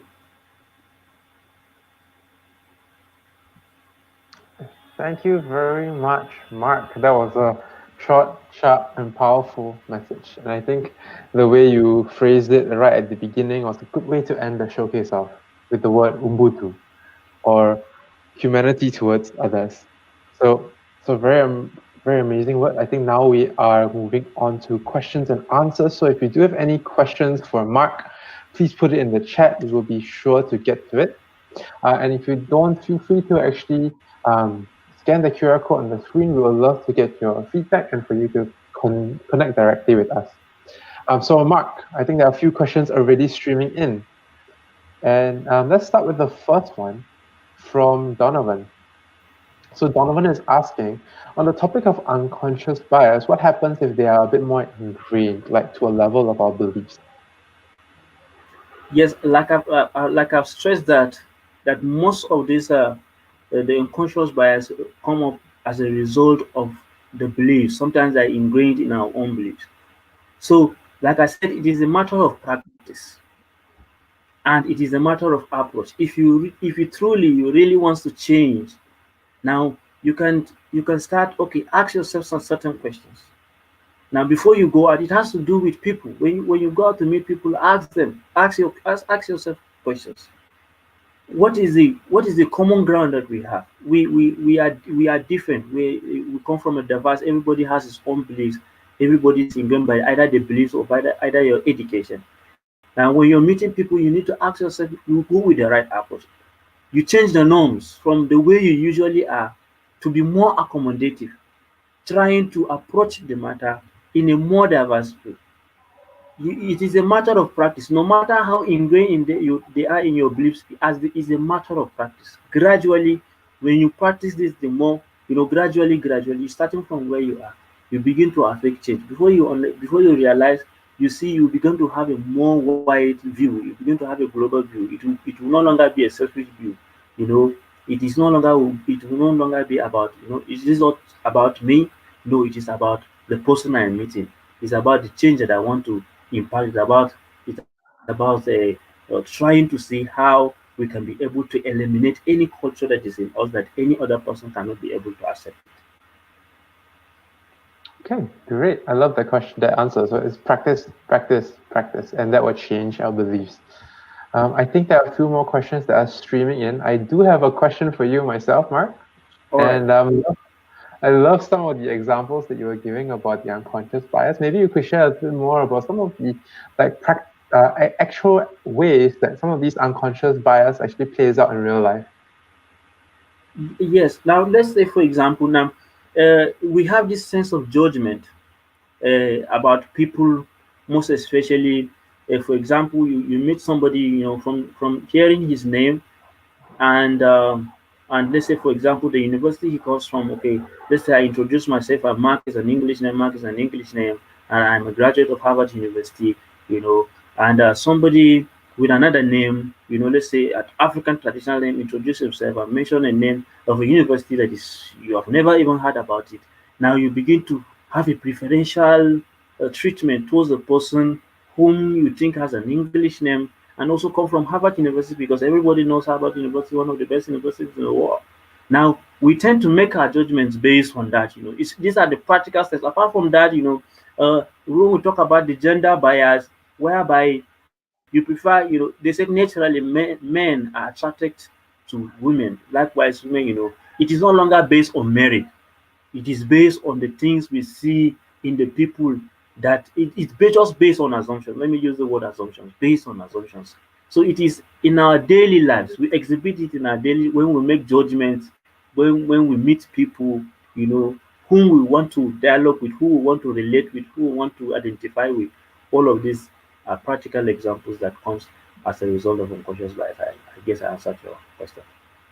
Yeah, that is. I love the examples that you're having in every sort of differences, all the diversity that kind of have their own unconscious bias along with them, right? Even from like Yes. education Yes. to gender to color, everything. Excellent. Thank you so much, Mark. I think this was a great way to wrap it up. So why don't we all, thanks for the questions as well. Keep them coming in if you do. We will answer them via the chat. But in the meantime, let's all give a warm round of applause to Mark for the great presentation. So right now, we're going to take a quick break, quick 5-minute break, because right after this, we're going to wrap it all up with one final keynote. Okay, so we'll see you all soon.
Hello, everyone. Welcome back from the break. And we just wrapped up the last showcase day speaking about all life matters. And that was a really good way and a great end message speaking about positive change. So we've come to the end, and it's really been 2 long days, both saying yes to personal growth and positive change. So with that, we actually have one final keynote to wrap it all up. And this keynote is actually coming from Dr. Maisha Reza. She has actually been somebody who has done a lot of positive change in the world, quite a history actually. Currently, she's a lecturer in biomedical science, and above all of that, she's a global shaper and the chairperson for the Commonwealth Students Association. So in terms of positive change, she's been a huge change agent in the academic front, the advocacy front, and the youth front. So for one last time, let's give her a warm round of applause and welcome Dr. Maisha Reza. Hello, Maisha. Hi, Titus. Can you hear me? Yes, we can. Lovely to have you here. And the stage is yours. Thank you so much. Thank you so much for having me. And Titus, thank you so much for such a warm welcome. I really appreciate it. And thanks for all the kind words that you said. That was very, very nice. So good morning, good afternoon, and good evening, everyone, from wherever you are in the world signing in from. I am Dr. Maisha Reza, and I'm also the chairperson of the Commonwealth Students Association, as Titus introduced me. I'm also a lecturer in biomedical sciences at the University of Exeter, in the United Kingdom. Yeah, got the country right. So let me quickly tell you what the CSA does. We unify and represent the needs and aspirations of national student councils and student organizations in the Commonwealth. We empower students across the Commonwealth to influence change in education, to contribute to their societies, and amplify the voices of students through collaboration between student leaders and education stakeholders.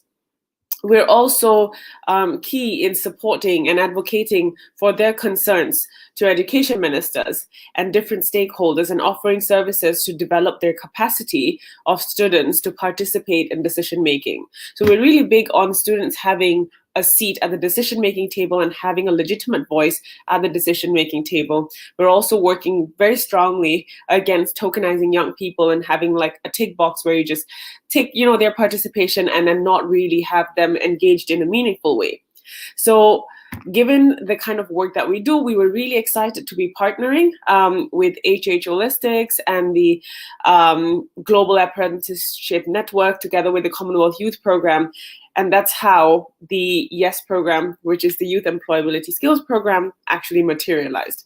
So firstly, before getting into some really speechy material, I just want to say congratulations to every one of you for going through this program and this upskilling journey for all of yourselves to make yourselves more future ready. Right? So we understand how much effort went into developing this program, and it's an excellent program. I hope all of you have benefited significantly from it.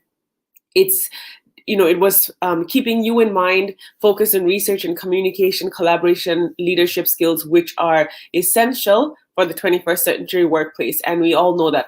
Let me give you a few examples over the next couple of minutes when I speak to you as to how important these are, given the current conditions that we are in this world. So with the advent of artificial intelligence, these are big words and buzzwords, right? Artificial intelligence and machine learning. Many of today's jobs, we've heard this many times, would be taken over by robots and machines. And our generation, I would say, have got even bigger challenges of adapting very rapidly, upscaling rapidly, and diversifying oneself to remain relevant and remain valuable, and to be able to contribute to the best way possible, apart from the fact that it's essential to our survival. Much of our parents' generation, I think, from my perspective, they looked for stability, loyalty, long-term services, and more of survival. But our generation seems like we're focusing more on growth and challenges, social impact, social, political, and economic change. The things that we buy, we're more conscious of them, the kind of straws we use, the kind of sustainable fashion we indulge in. So we're more conscious and aware of our climate, how we live a more sustainable life. We're more focused on the UN Sustainable Development Goals, right? Which is excellent. And that's the correct direction that we're going in. So Apple CEO Tim Cook said in 2019 that about half of Apple's US employment last year was made up of people who did not have their 4-year degree. So Google, Apple, IBM are among the companies that don't require a college degree for certain positions. Right? So what are these telling us? These are companies that many people aspire to be a part of.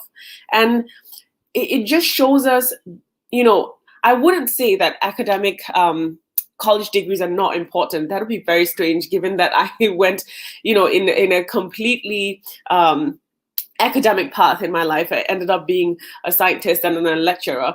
But there are many positions. There are so many positions in industry that do not require a college degree. What they're really looking for is skills and transferable skills. And I would think that, when initially, before I got into my advocacy, I would tell people, I've been very lucky. I just did my brother tells me actually that I did the very lazy and boring thing and just stuck to education. And he has been, he is the more exciting one and he's the risk taker. And I said, no, I know there is a lot more value in the kind of things I did, a lot more transferable skills that I've been acquiring, which allowed me to make different shifts. And I'll tell you a little bit of that story very soon.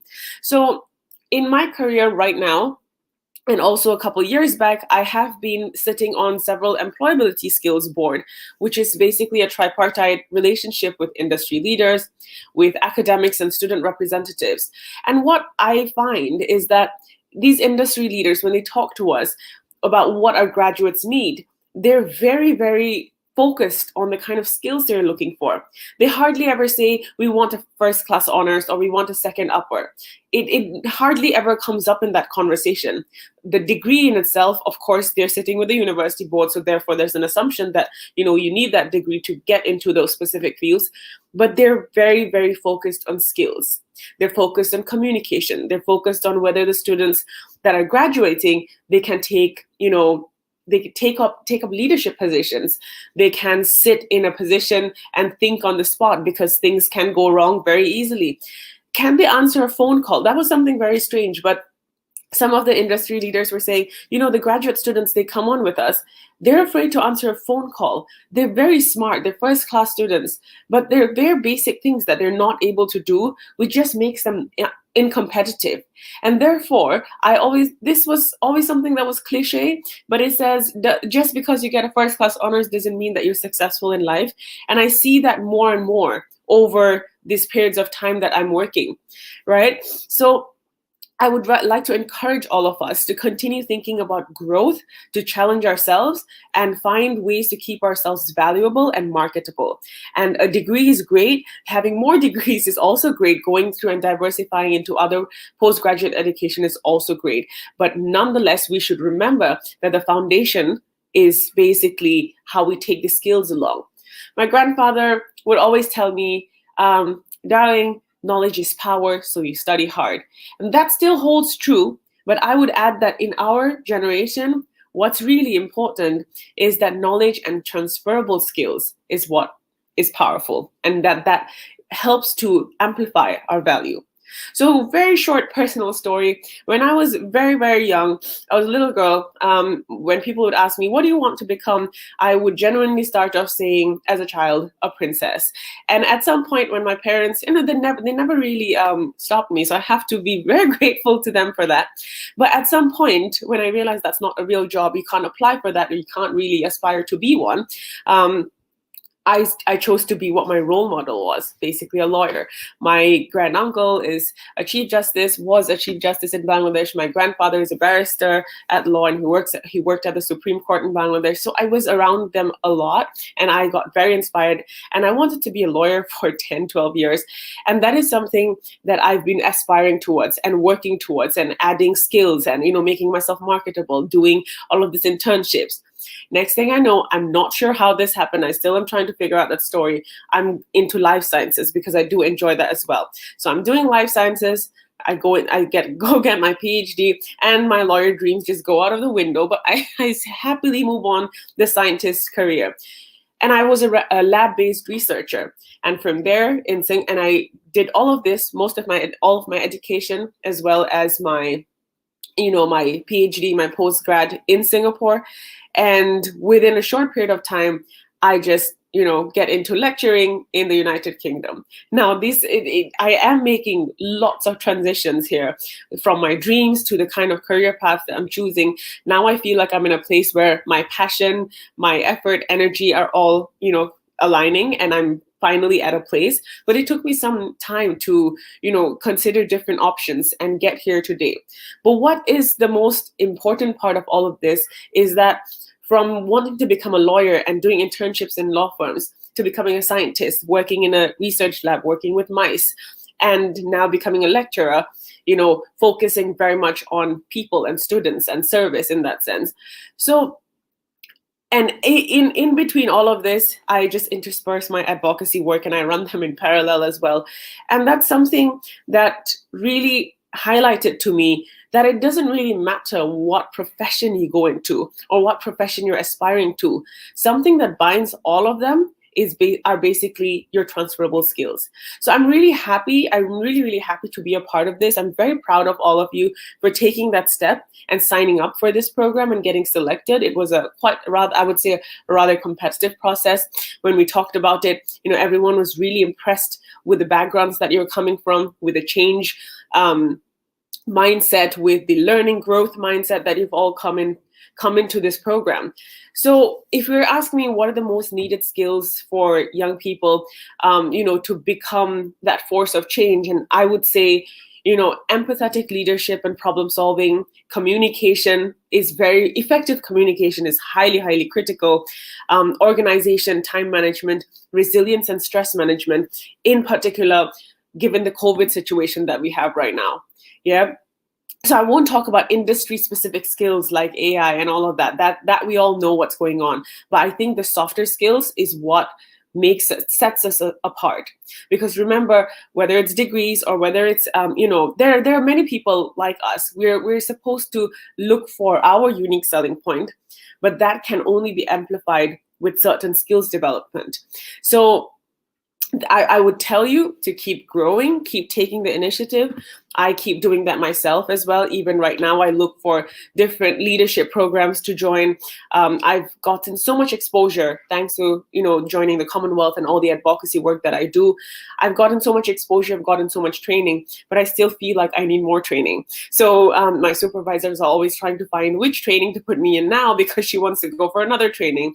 And that's because I feel like I don't know enough, and I don't think I'll ever know enough. So things that I'm interested in, I really want to just keep training and keep growing. So to you, I would say keep growing, keep taking the initiative, and let's keep challenging ourselves, okay? Because how I even got into advocacy work after I finished my degrees was really just Googling. It was as simple as that. So where so many of people have asked me, can you tell us what, inspired you or how you started? And they're expecting some big inspiring story, but I don't really have one. I literally just Googled. I saw the differences around me. I saw that I grew up in a, well-to-do privileged environment.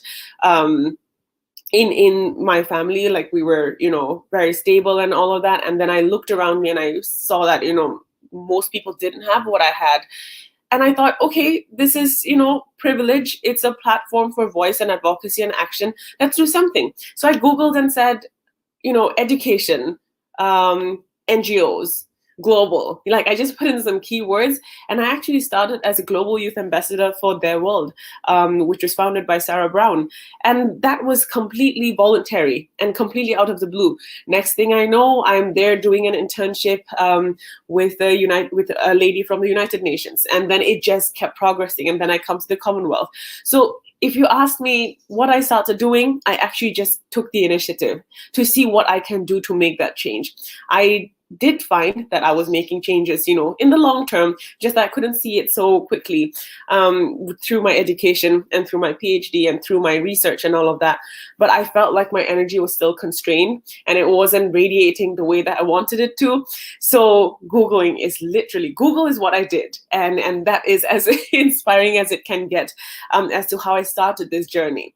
So we are known to be impatient as a generation that wants everything immediately because, my mother blames social media for everything. I think if I say I'm having a headache, she'll be like, you're staring at your phone too much, and therefore all of this, is blamed on social media. But impatience is something that could be a weakness, but I think let us use this as our strength. Let us use let us be impatient for growth. Let us be impatient for change. Let us be impatient to change and to be the change.